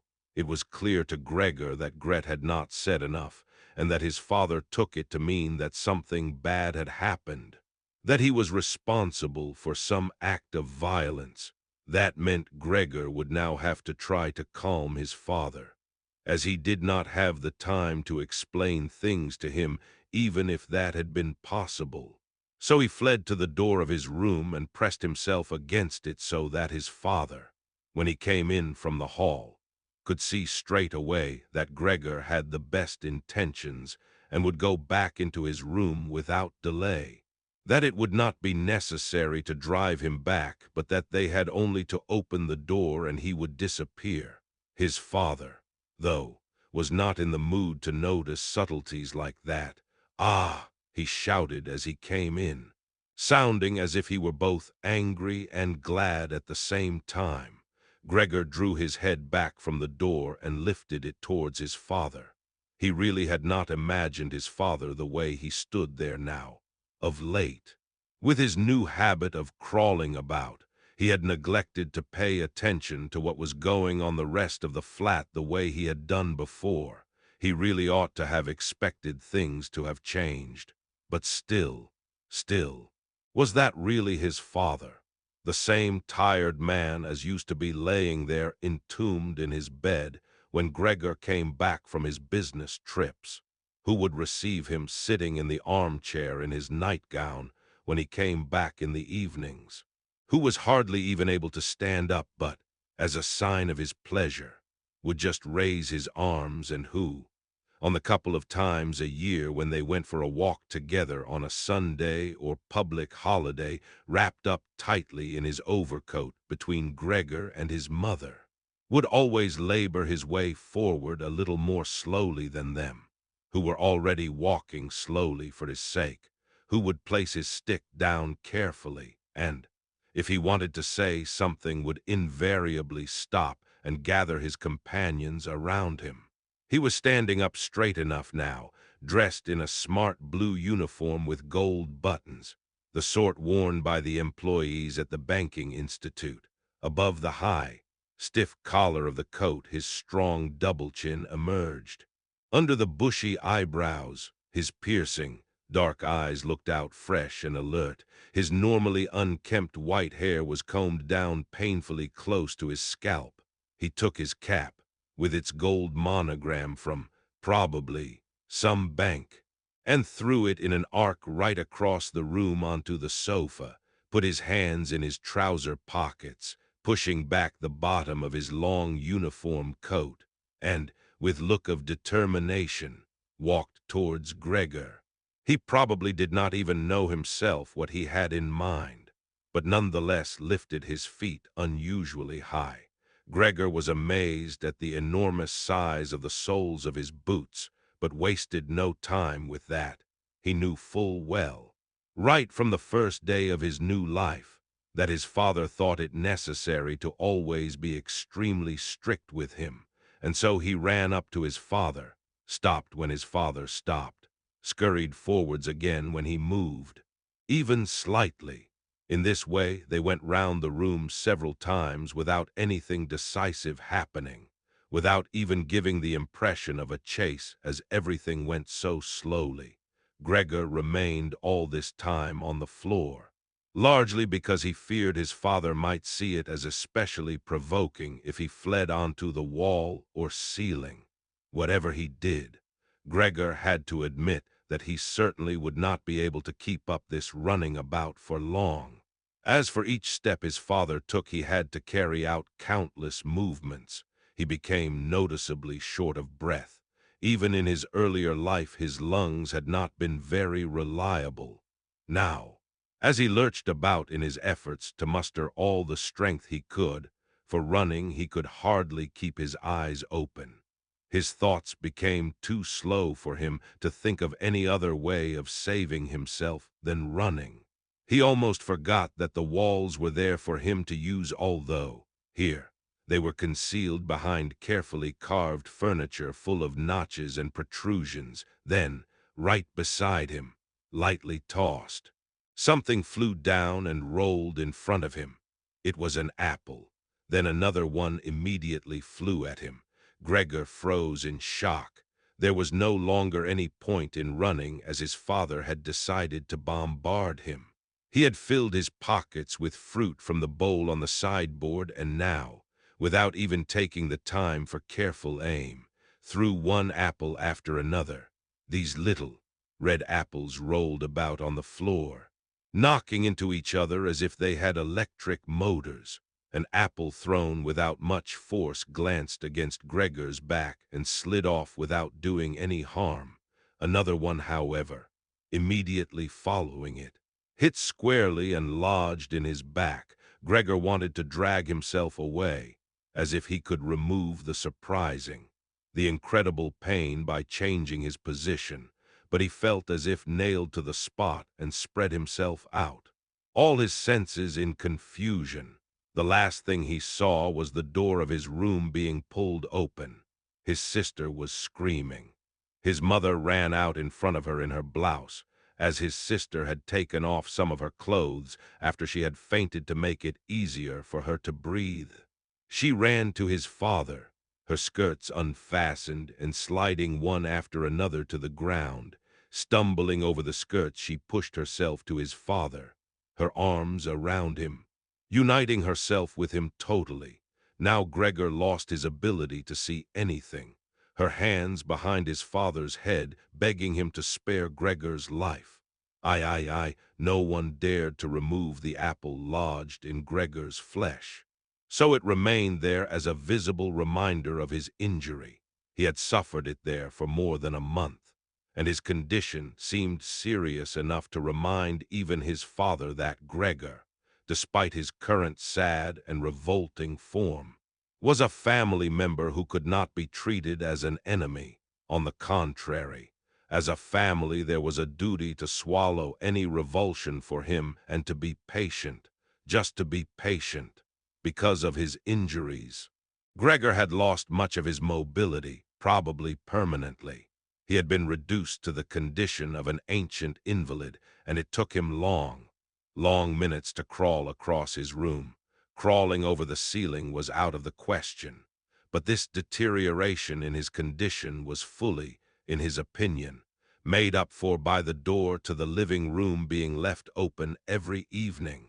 He got into the habit of closely watching it for 1 or 2 hours before it was opened, and then, lying in the darkness of his room where he could not be seen from the living room, he could watch the family in the light of the dinner table and listen to their conversation, with everyone's permission, in a way, and thus quite differently from before. They no longer held the lively conversations of earlier times, of course, the ones that Gregor always thought about with longing when he was tired and getting into the damp bed in some small hotel room. All of them were usually very quiet nowadays. Soon after dinner, his father would go to sleep in his chair. His mother and sister would urge each other to be quiet. His mother, bent deeply under the lamp, would sew fancy underwear for a fashion shop. His sister, who had taken a sales job, learned shorthand and French in the evenings so that she might be able to get a better position later on. Sometimes his father would wake up and say to Gregor's mother, "You're doing so much sewing again today," as if he did not know that he had been dozing, and then he would go back to sleep again while mother and sister would exchange a tired grin with a kind of stubbornness. Gregor's father refused to take his uniform off even at home. While his nightgown hung unused on its peg, Gregor's father would slumber where he was, fully dressed, as if always ready to serve and expecting to hear the voice of his superior even here. The uniform had not been new to start with, but as a result of this, it slowly became even shabbier despite the efforts of Gregor's mother and sister to look after it. Gregor would often spend the whole evening looking at all the stains on this coat, with its gold buttons always kept polished and shiny, while the old man in it would sleep, highly uncomfortable but peaceful, as soon as it struck 10. Gregor's mother would speak gently to his father to wake him and try to persuade him to go to bed, as he couldn't sleep properly where he was, and he really had to get his sleep if he was to be up at 6 to get to work. But since he had been in work, he had become more obstinate and would always insist on staying longer at the table, even though he regularly fell asleep, and it was then harder than ever to persuade him to exchange the chair for his bed. Then, however much mother and sister would importune him with little reproaches and warnings, he would keep slowly shaking his head for a quarter of an hour with his eyes closed and refusing to get up. Gregor's mother would tug at his sleeve, whisper endearments into his ear. Gregor's sister would leave her work to help her mother, but nothing would have any effect on him. He would just sink deeper into his chair.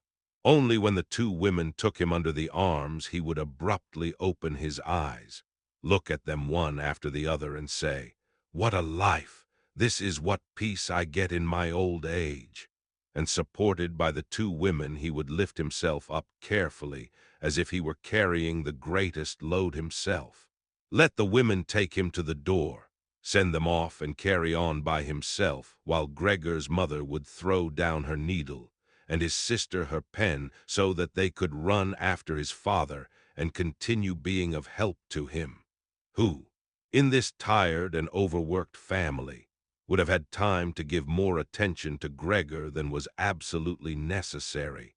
The household budget became even smaller, so now the maid was dismissed, an enormous, thick-boned charwoman with white hair that flapped around her head came every morning and evening to do the heaviest work. Everything else was looked after by Gregor's mother, on top of the large amount of sewing work she did. Gregor even learned, listening to the evening conversation about what price they had hoped for, that several items of jewelry belonging to the family had been sold, even though both mother and sister had been very fond of wearing them at functions and celebrations. But the loudest complaint was that although the flat was much too big for their present circumstances, they could not move out of it. There was no imaginable way of transferring Gregor to the new address. He could see quite well, though, that there were more reasons than consideration for him that made it difficult for them to move. It would have been quite easy to transport him in any suitable crate with a few air holes in it. The main thing holding the family back from their decision to move was much more to do with their total despair, and the thought that they had been struck with a misfortune unlike anything experienced by anyone else they knew or were related to. They carried out absolutely everything that the world expects from poor people. Gregor's father brought bank employees their breakfast. His mother sacrificed herself by washing clothes for strangers. His sister ran back and forth behind her desk at the behest of the customers, but they just did not have the strength to do any more. and the injury in Gregor's back began to hurt as much as when it was new. After they had come back from taking his father to bed, Gregor's mother and sister would now leave their work where it was and sit close together, cheek to cheek. His mother would point to Gregor's room and say, "Close that door, Gret." And then, when he was in the dark again, they would sit in the next room and their tears would mingle, or they would simply sit there staring dry-eyed at the table. Gregor hardly slept at all, either night or day. Sometimes he would think of taking over the family's affairs, just like before. The next time the door was opened, he had long forgotten about his boss and the chief clerk, but they would appear again in his thoughts. The salesmen and the apprentices, that stupid Thibault, 2 or 3 friends from other businesses, one of the chambermaids from a provincial hotel, a tender memory that appeared and disappeared again, a cashier from a hat shop for whom his attention had been serious but too slow. All of them appeared to him, mixed together with strangers and others he had forgotten. But instead of helping him and his family, they were all of them inaccessible, and he was glad when they disappeared. Other times, he was not at all in the mood to look after his family. He was filled with simple rage about the lack of attention he was shown, and although he could think of nothing he would have wanted, he made plans of how he could get into the pantry where he could take all the things he was entitled to, even if he was not hungry. Gregor's sister no longer thought about how she could please him, but would hurriedly push some food or other into his room with her foot before she rushed out to work in the morning and at midday. And in the evening she would sweep it away again with the broom, indifferent as to whether it had been eaten or, more often than not, had been left totally untouched. She still cleared up the room in the evening. But now she could not have been any quicker about it. Smears of dirt were left on the walls. Here and there were little balls of dust and filth. At first, Gregor went into one of the worst of these places when his sister arrived as a reproach to her. But he could have stayed there for weeks without his sister doing anything about it. She could see the dirt as well as he could, but she had simply decided to leave him to it.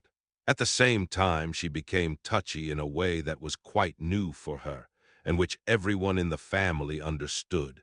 Cleaning up Gregor's room was for her and her alone. Gregor's mother did once thoroughly clean his room, and needed to use several bucketfuls of water to do it, although that much dampness also made Gregor ill, and he lay flat on the couch, bitter and immobile.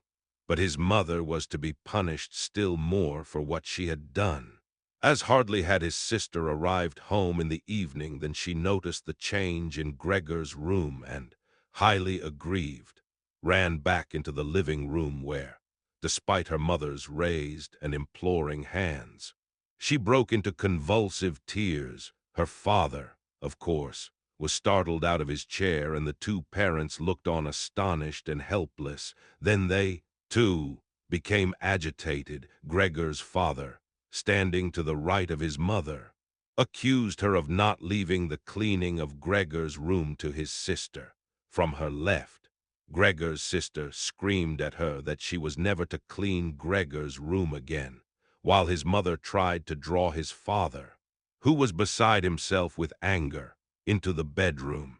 His sister, quaking with tears, thumped on the table with her small fists, and Gregor hissed in anger that no one had even thought of closing the door to save him the sight of this and all its noise. Gregor's sister was exhausted from going out to work, and looking after Gregor as she had done before was even more work for her. But even so, his mother ought certainly not to have taken her place. Gregor, on the other hand, ought not to be neglected. Now, though, the charwoman was here, this elderly widow, with a robust bone structure that made her able to withstand the hardest of things in her long life, wasn't really repelled by Gregor. Just by chance one day, rather than any real curiosity, She opened the door to Gregor's room and found herself face to face with him. He was taken totally by surprise. No one was chasing him, but he began to rush to and fro while she just stood there in amazement with her hands crossed in front of her. From then on, she never failed to open the door slightly every evening and morning and look briefly in on him. At first she would call to him as she did so with words that she probably considered friendly, such as, "Come on then, you old dung beetle," or "Look at the old dung beetle there." Gregor never responded to being spoken to in that way, but just remained where he was without moving, as if the door had never even been opened. If only they had told this charwoman to clean up his room every day, instead of letting her disturb him for no reason whenever she felt like it. One day, early in the morning, while a heavy rain struck the window panes, perhaps indicating that spring was coming, she began to speak to him in that way once again. Gregor was so resentful of it that he started to move toward her. He was slow and infirm, but it was like a kind of attack instead of being afraid. The charwoman just lifted up one of the chairs from near the door and stood there with her mouth open, clearly intending not to close her mouth until the chair in her hand had been slammed down into Gregor's back. "Aren't you coming any closer?" "Then," she asked when Gregor turned round again, and she calmly put the chair back in the corner. Gregor had almost entirely stopped eating. Only if he happened to find himself next to the food that had been prepared for him, he might take some of it into his mouth to play with it, leave it there a few hours, and then, more often than not, spit it out again. At first he thought it was distress at the state of his room that stopped him eating, but he had soon got used to the changes made there. They had got into the habit of putting things into this room that they had no room for anywhere else. And there were now many such things, as one of the rooms in the flat had been rented out to 3 gentlemen. These earnest gentlemen, all 3 of them had full beards, as Gregor learned peering through the crack in the door one day, were painfully insistent on things being tidy. This meant not only in their own room, but, since they had taken a room in this establishment, in the entire flat and especially in the kitchen, unnecessary clutter was something they could not tolerate, especially if it was dirty. They had moreover brought most of their own furnishings and equipment with them. For this reason, many things had become superfluous which, although they could not be sold, the family did not wish to discard. All these things found their way into Gregor's room. The dustbins from the kitchen found their way in there too. The charwoman was always in a hurry, and anything she couldn't use for the time being she would just chuck in there. He, fortunately, would usually see no more than the object and the hand that held it. The woman most likely meant to fetch the things back out again when she had time and the opportunity, or to throw everything out in one go. But what actually happened was that they were left where they landed when they had first been thrown, unless Gregor made his way through the junk and moved it somewhere else. At first he moved it because, with no other room free where he could crawl about, he was forced to. But later on he came to enjoy it, although moving about in that way left him sad and tired to death, and he would remain immobile for hours afterwards. The gentlemen who rented the room would sometimes take their evening meal at home in the living room that was used by everyone, and so the door to this room was often kept closed in the evening. But Gregor found it easy to give up having the door open. He had, after all, often failed to make use of it when it was open and, without the family having noticed it, lain in his room in its darkest corner. One time, though, the charwoman left the door to the living room slightly open, and it remained open when the gentleman who rented the room came in the evening and the light was put on. They sat up at the table where, formerly, Gregor had taken his meals with his father and mother. They unfolded the serviettes and picked up their knives and forks. Gregor's mother immediately appeared in the doorway with a dish of meat, and soon behind her came his sister with a dish piled high with potatoes. The food was steaming and filled the room with its smell. The gentlemen bent over the dishes set in front of them as if they wanted to test the food before eating it. And the gentleman in the middle, who seemed to count as an authority for the other two, did indeed cut off a piece of meat while it was still in its dish, clearly wishing to establish whether it was sufficiently cooked or whether it should be sent back to the kitchen. It was to his satisfaction, and Gregor's mother and sister, who had been looking on anxiously, began to breathe again and smiled. The family themselves ate in the kitchen, none the less. Gregor's father came into the living room before he went into the kitchen, bowed once with his cap in his hand, and did his round of the table. The gentlemen stood as one, and mumbled something into their beards. Then, once they were alone, they ate in near perfect silence. It seemed remarkable to Gregor that above all the various noises of eating their chewing teeth could still be heard, as if they had wanted to show Gregor that you need teeth in order to eat, and it was not possible to perform anything with jaws that are toothless however nice they might be. "I'd like to eat something," said Gregor anxiously, "but not anything like they're eating. They do feed themselves, and here I am, dying throughout all this time." Gregor could not remember having heard the violin being played, but this evening it began to be heard from the kitchen. The three gentlemen had already finished their meal. The one in the middle had produced a newspaper, given a page to each of the others, and now they leant back in their chairs reading them and smoking. When the violin began playing, they became attentive, stood up, and went on tiptoe over to the door of the hallway where they stood pressed against each other.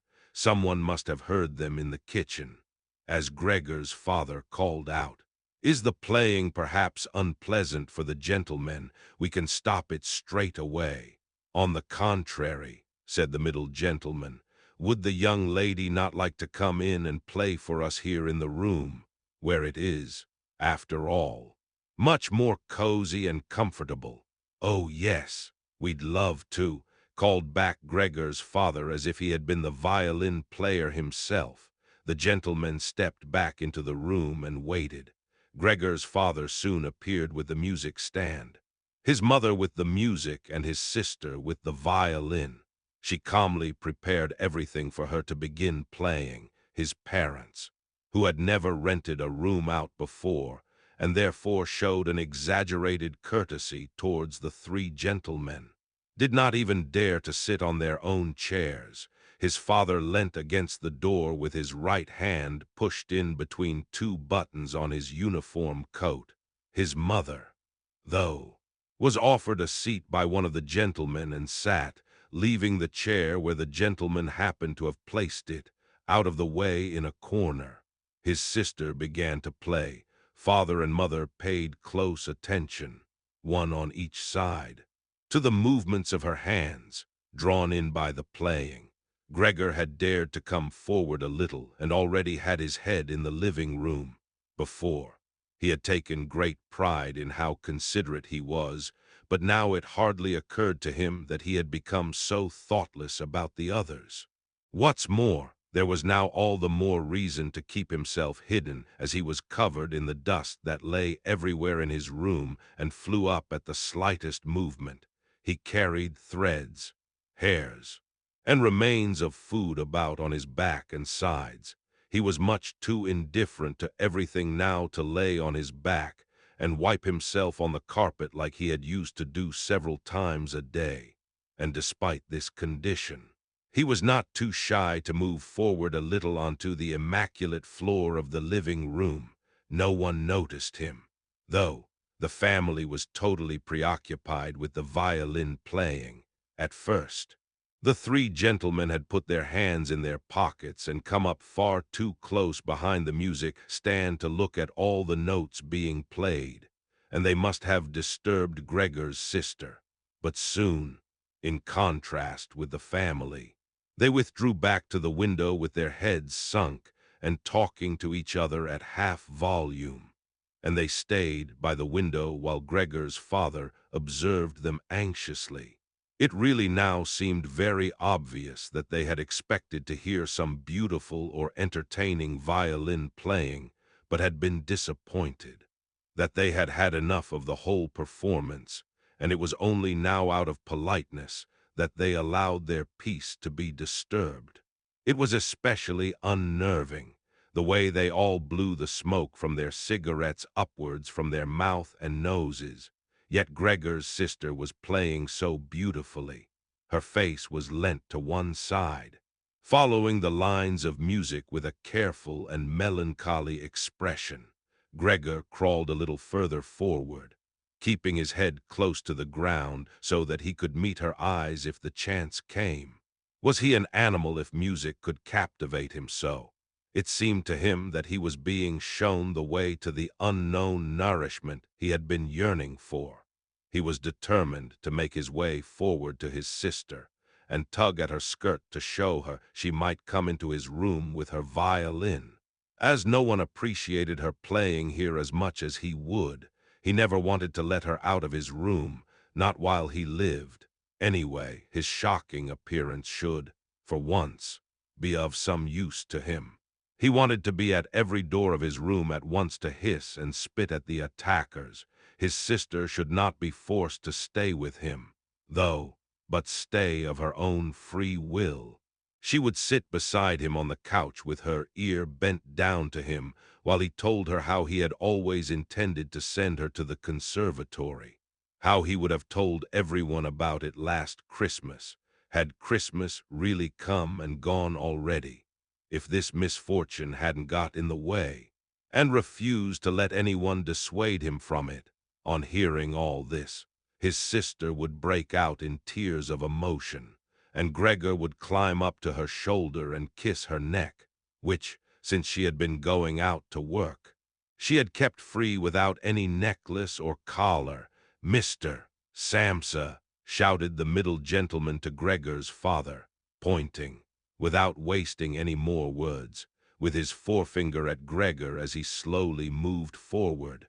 The violin went silent. The middle of the three gentlemen first smiled at his two friends, shaking his head, and then looked back at Gregor. His father seemed to think it more important to calm the three gentlemen before driving Gregor out, even though they were not at all upset, and seemed to think Gregor was more entertaining than the violin playing had been. He rushed up to them with his arms spread out and attempted to drive them back into their room at the same time as trying to block their view of Gregor with his body. Now they did become a little annoyed, and it was not clear whether it was his father's behavior that annoyed them or the dawning realization that they had had a neighbor like Gregor in the next room without knowing it. They asked Gregor's father for explanations, raised their arms like he had, tugged excitedly at their beards, and moved back towards their room only very slowly. Meanwhile, Gregor's sister had overcome the despair she had fallen into when her playing was suddenly interrupted. She had let her hands drop and let violin and bow hang limply for a while, but continued to look at the music as if still playing.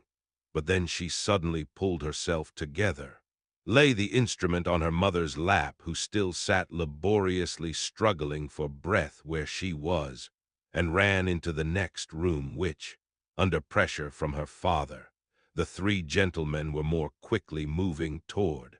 Under his sister's experienced hand, the pillows and covers on the beds flew up and were put into order, and she had already finished making the beds and slipped out again before the three gentlemen had reached the room. Gregor's father seemed so obsessed with what he was doing that he forgot all the respect he owed to his tenants. He urged them and pressed them until, when he was already at the door of the room. The middle of the three gentlemen shouted like thunder and stamped his foot, and thereby brought Gregor's father to a halt. "I declare here and now," he said, raising his hand and glancing at Gregor's mother and sister to gain their attention too, "that with regard to the repugnant conditions that prevail in this flat and with this family," here he looked briefly but decisively at the floor, "I give immediate notice on my room. For the days that I have been living here I will, of course, pay nothing at all. On the contrary, I will consider whether to proceed with some kind of action for damages from you. And believe me, it would be very easy to set out the grounds for such an action." He was silent and looked straight ahead as if waiting for something. And indeed, his two friends joined in with the words, "And we also give immediate notice." With that, he took hold of the door handle and slammed the door. Gregor's father staggered back to his seat, feeling his way with his hands, and fell into it. It looked as if he was stretching himself out for his usual evening nap, but from the uncontrolled way his head kept nodding it could be seen that he was not sleeping at all. Throughout all this, Gregor had lain still where the three gentlemen had first seen him. His disappointment at the failure of his plan, and perhaps also because he was weak from hunger, made it impossible for him to move. He was sure that everyone would turn on him any moment, and he waited. He was not even startled out of this state when the violin on his mother's lap fell from her trembling fingers and landed loudly on the floor. "Father!"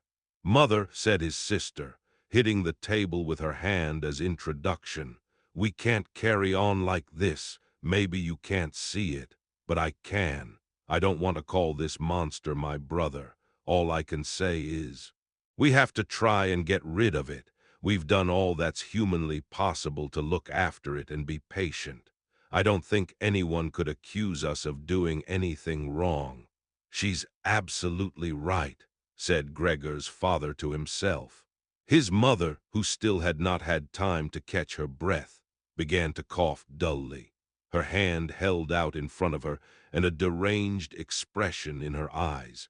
Gregor's sister rushed to his mother and put her hand on her forehead.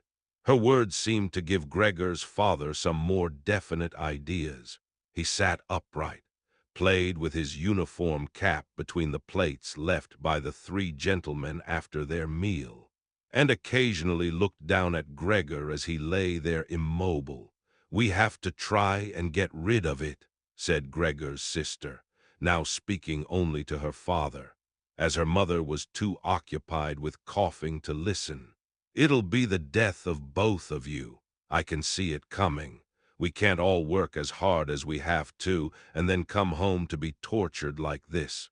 We can't endure it. I can't endure it any more." And she broke out so heavily in tears that they flowed down the face of her mother, and she wiped them away with mechanical hand movements. "My child," said her father with sympathy and obvious understanding, "what are we to do?" His sister just shrugged her shoulders as a sign of the helplessness and tears that had taken hold of her, displacing her earlier certainty. "If he could just understand us," said his father almost as a question. His sister shook her hand vigorously through her tears as a sign that of that there was no question. "If he could just understand us," repeated Gregor's father, closing his eyes in acceptance of his sister's certainty that that was quite impossible. "Then perhaps we could come to some kind of arrangement with him. But as it is, it's got to go," shouted his sister. "That's the only way. Father, you've got to get rid of the idea that that's Gregor. We've only harmed ourselves by believing it for so long. How can that be Gregor? If it were Gregor, he would have seen long ago that it's not possible for human beings to live with an animal like that, and he would have gone of his own free will. We wouldn't have a brother any more, then, but we could carry on with our lives and remember him with respect. As it is, this animal is persecuting us. It's driven out our tenants. It obviously wants to take over the whole flat and force us to sleep on the streets. Father, look, just look, she suddenly screamed. He's starting again, in her alarm, which was totally beyond Gregor's comprehension. His sister even abandoned his mother as she pushed herself vigorously out of her chair, as if more willing to sacrifice her own mother than stay anywhere near Gregor. She rushed over to behind her father, who had become excited merely because she was, and stood up half raising his hands in front of Gregor's sister as if to protect her. But Gregor had had no intention of frightening anyone, least of all his sister. All he had done was begin to turn round so that he could go back into his room, although that was in itself quite startling, as his pain-racked condition meant that turning round required a great deal of effort, and he was using his head to help himself do it. Repeatedly raising it and striking it against the floor, he stopped and looked round. They seemed to have realized his good intention and had only been alarmed briefly. Now they all looked at him in unhappy silence. His mother lay in her chair with her legs stretched out and pressed against each other, her eyes nearly closed with exhaustion. His sister sat next to his father with her arms around his neck. Maybe now they'll let me turn round, thought Gregor, and went back to work. He could not help panting loudly with the effort and had sometimes to stop and take a rest. No one was making him rush any more. Everything was left up to him. As soon as he had finally finished turning round, he began to move straight ahead. He was amazed at the great distance that separated him from his room, and could not understand how he had covered that distance in his weak state a little while before, and almost without noticing it. He concentrated on crawling as fast as he could, and hardly noticed that there was not a word, not any cry, from his family to distract him. He did not turn his head until he had reached the doorway. He did not turn it all the way round, as he felt his neck becoming stiff, but it was none the less enough to see that nothing behind him had changed. Only his sister had stood up. With his last glance, he saw that his mother had now fallen completely asleep.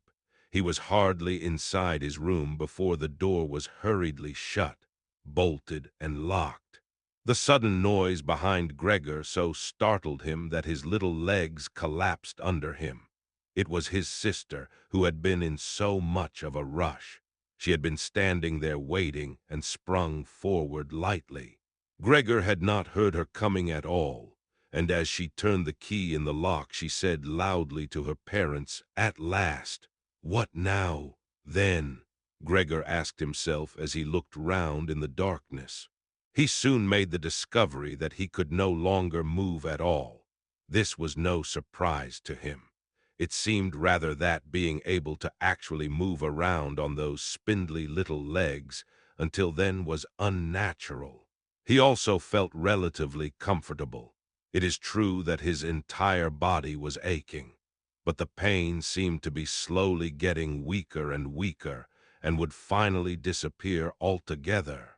He could already hardly feel the decayed apple in his back or the inflamed area around it, which was entirely covered in white dust. He thought back of his family with emotion and love. If it was possible, he felt that he must go away even more strongly than his sister. He remained in this state of empty and peaceful rumination until he heard the clock tower strike 3 in the morning. He watched as it slowly began to get light everywhere outside the window too. Then, without his willing it, his head sank down completely, and his last breath flowed weakly from his nostrils. When the cleaner came in early in the morning, they'd often asked her not to keep slamming the doors, but with her strength and in her hurry she still did, so that everyone in the flat knew when she'd arrived, and from then on it was impossible to sleep in peace. She made her usual brief look-in on Gregor, and at first found nothing special. She thought he was laying there so still on purpose, playing the martyr. She attributed all possible understanding to him. She happened to be holding the long broom in her hand, so she tried to tickle Gregor with it from the doorway. When she had no success with that, she tried to make a nuisance of herself and poked at him a little. And only when she found she could shove him across the floor with no resistance at all did she start to pay attention. She soon realized what had really happened, opened her eyes wide, whistled to herself, but did not waste time to yank open the bedroom doors and shout loudly into the darkness of the bedrooms, "Come and have a look at this. It's dead, just lying there, stone dead, Mr." And Mrs. Samsa sat upright there in their marriage bed and had to make an effort to get over the shock caused by the cleaner before they could grasp what she was saying. But then, each from his own side, they hurried out of bed. Mr. Samsa threw the blanket over his shoulders.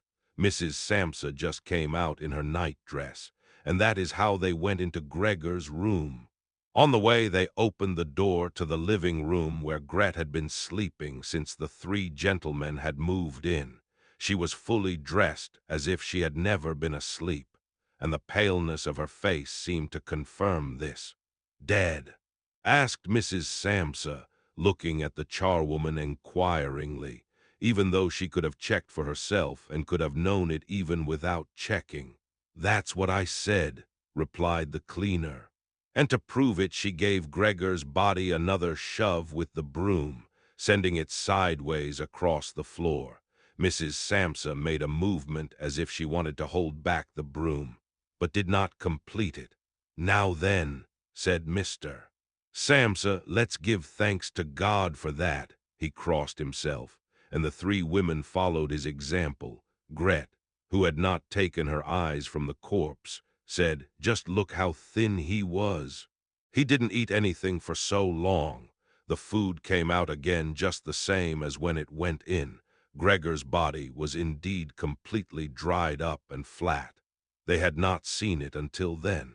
But now he was not lifted up on his little legs, nor did he do anything to make them look away. "Gret, come with us in here for a little while," said Mrs. Samsa with a pained smile. And Gret followed her parents into the bedroom, but not without looking back at the body. The cleaner shut the door and opened the window wide. Although it was still early in the morning, the fresh air had something of warmth mixed in with it. It was already the end of March. After all, the three gentlemen stepped out of their room and looked round in amazement for their breakfasts. They had been forgotten about. "Where is our breakfast?" the middle gentleman asked the cleaner irritably. She just put her finger on her lips and made a quick and silent sign to the men that they might like to come into Gregor's room. They did so, and stood around Gregor's corpse with their hands in the pockets of their well-worn coats. It was now quite light in the room. Then the door of the bedroom opened, and Mr. Samsa appeared in his uniform with his wife on one arm and his daughter on the other. All of them had been crying a little. Gret now, and then pressed her face against her father's arm. "Leave my home now," said Mr. Samsa, indicating the door and without letting the women from him. "What do you mean?" asked the middle of the three gentlemen, somewhat disconcerted, and he smiled sweetly. The other two held their hands behind their backs and continually rubbed them together in gleeful anticipation of a loud quarrel which could only end in their favor. "I mean just what I said," answered Mr. Samsa, and, with his two companions, went in a straight line towards the man. At first, he stood there still, looking at the ground as if the contents of his head were rearranging themselves into new positions. "All right, we'll go then," he said, and looked up at Mr. Samsa as if he had been suddenly overcome with humility and wanted permission again from Mr. Samsa for his decision. Mr. Samsa merely opened his eyes wide and briefly nodded to him several times. At that, and without delay, The man actually did take long strides into the front hallway. His two friends had stopped rubbing their hands some time before and had been listening to what was being said. Now they jumped off after their friend as if taken with a sudden fear that Mr. Samsa might go into the hallway in front of them and break the connection with their leader. Once there, all three took their hats from the stand, took their sticks from the holder, bowed without a word, and left the premises. Mr. Samsa and the two women followed them out onto the landing, but they had had no reason to mistrust the men's intentions, and as they leaned over the landing, they saw how the three gentlemen made slow but steady progress down the many steps. As they turned the corner on each floor, they disappeared and would reappear a few moments later. The further down they went, the more that the Samsa family lost interest in them, when a butcher's boy, proud of posture with his tray on his head, passed them on his way up and came nearer than they were. Mr. Samsa and the women came away from the landing and went, as if relieved, back into the flat. They decided the best way to make use of that day was for relaxation and to go for a walk. Not only had they earned a break from work, but they were in serious need of it. So they sat at the table and wrote 3 letters of excusal: Mr. Samsa to his employers, Mrs. Samsa to her contractor, and Gret to her principal. The cleaner came in while they were writing to tell them she was going. She'd finished her work for that morning. The 3 of them at first just nodded without looking up from what they were writing, and it was only when the cleaner still did not seem to want to leave that they looked up in irritation. "Well?" asked Mr. Samsa. The charwoman stood in the doorway with a smile on her face, as if she had some tremendous good news to report, but would only do it if she was clearly asked to. The almost vertical little ostrich feather on her hat, which had been a source of irritation to Mr. Samsa all the time she had been working for them, swayed gently in all directions. "What is it you want, then?" asked Mrs. Samsa, whom the cleaner had the most respect for.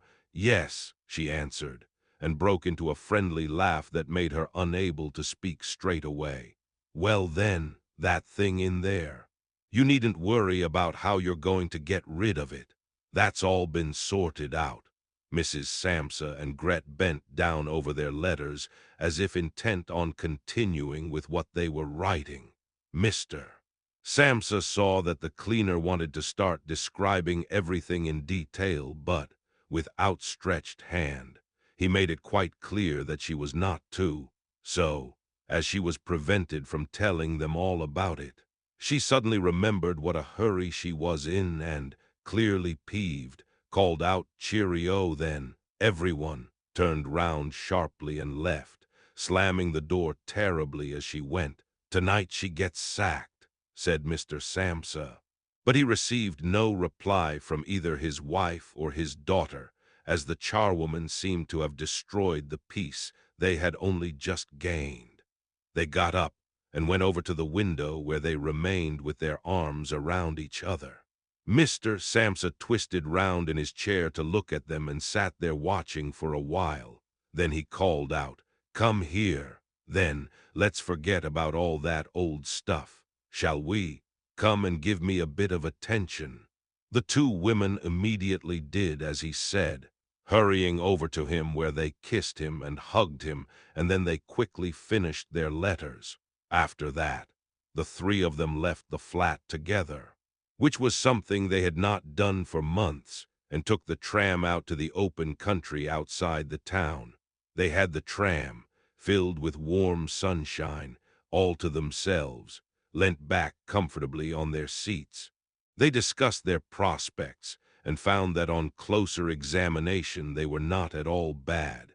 Until then they had never asked each other about their work, but all 3 had jobs which were very good and held particularly good promise for the future. The greatest improvement for the time being, of course, would be achieved quite easily by moving house. What they needed now was a flat that was smaller and cheaper than the current one which had been chosen by Gregor. One that was in a better location and, most of all, more practical. All the time, Gret was becoming livelier. With all the worry they had been having of late, her cheeks had become pale. But while they were talking, Mr. and Mrs. Samsa were struck, almost simultaneously, with the thought of how their daughter was blossoming into a well-built and beautiful young lady. They became quieter, just from each other's glance, and almost without knowing it they agreed that it would soon be time to find a good man for her. And, as if in confirmation of their new dreams and good intentions, as soon as they reached their destination, Gret was the first to get up and stretch out her young body.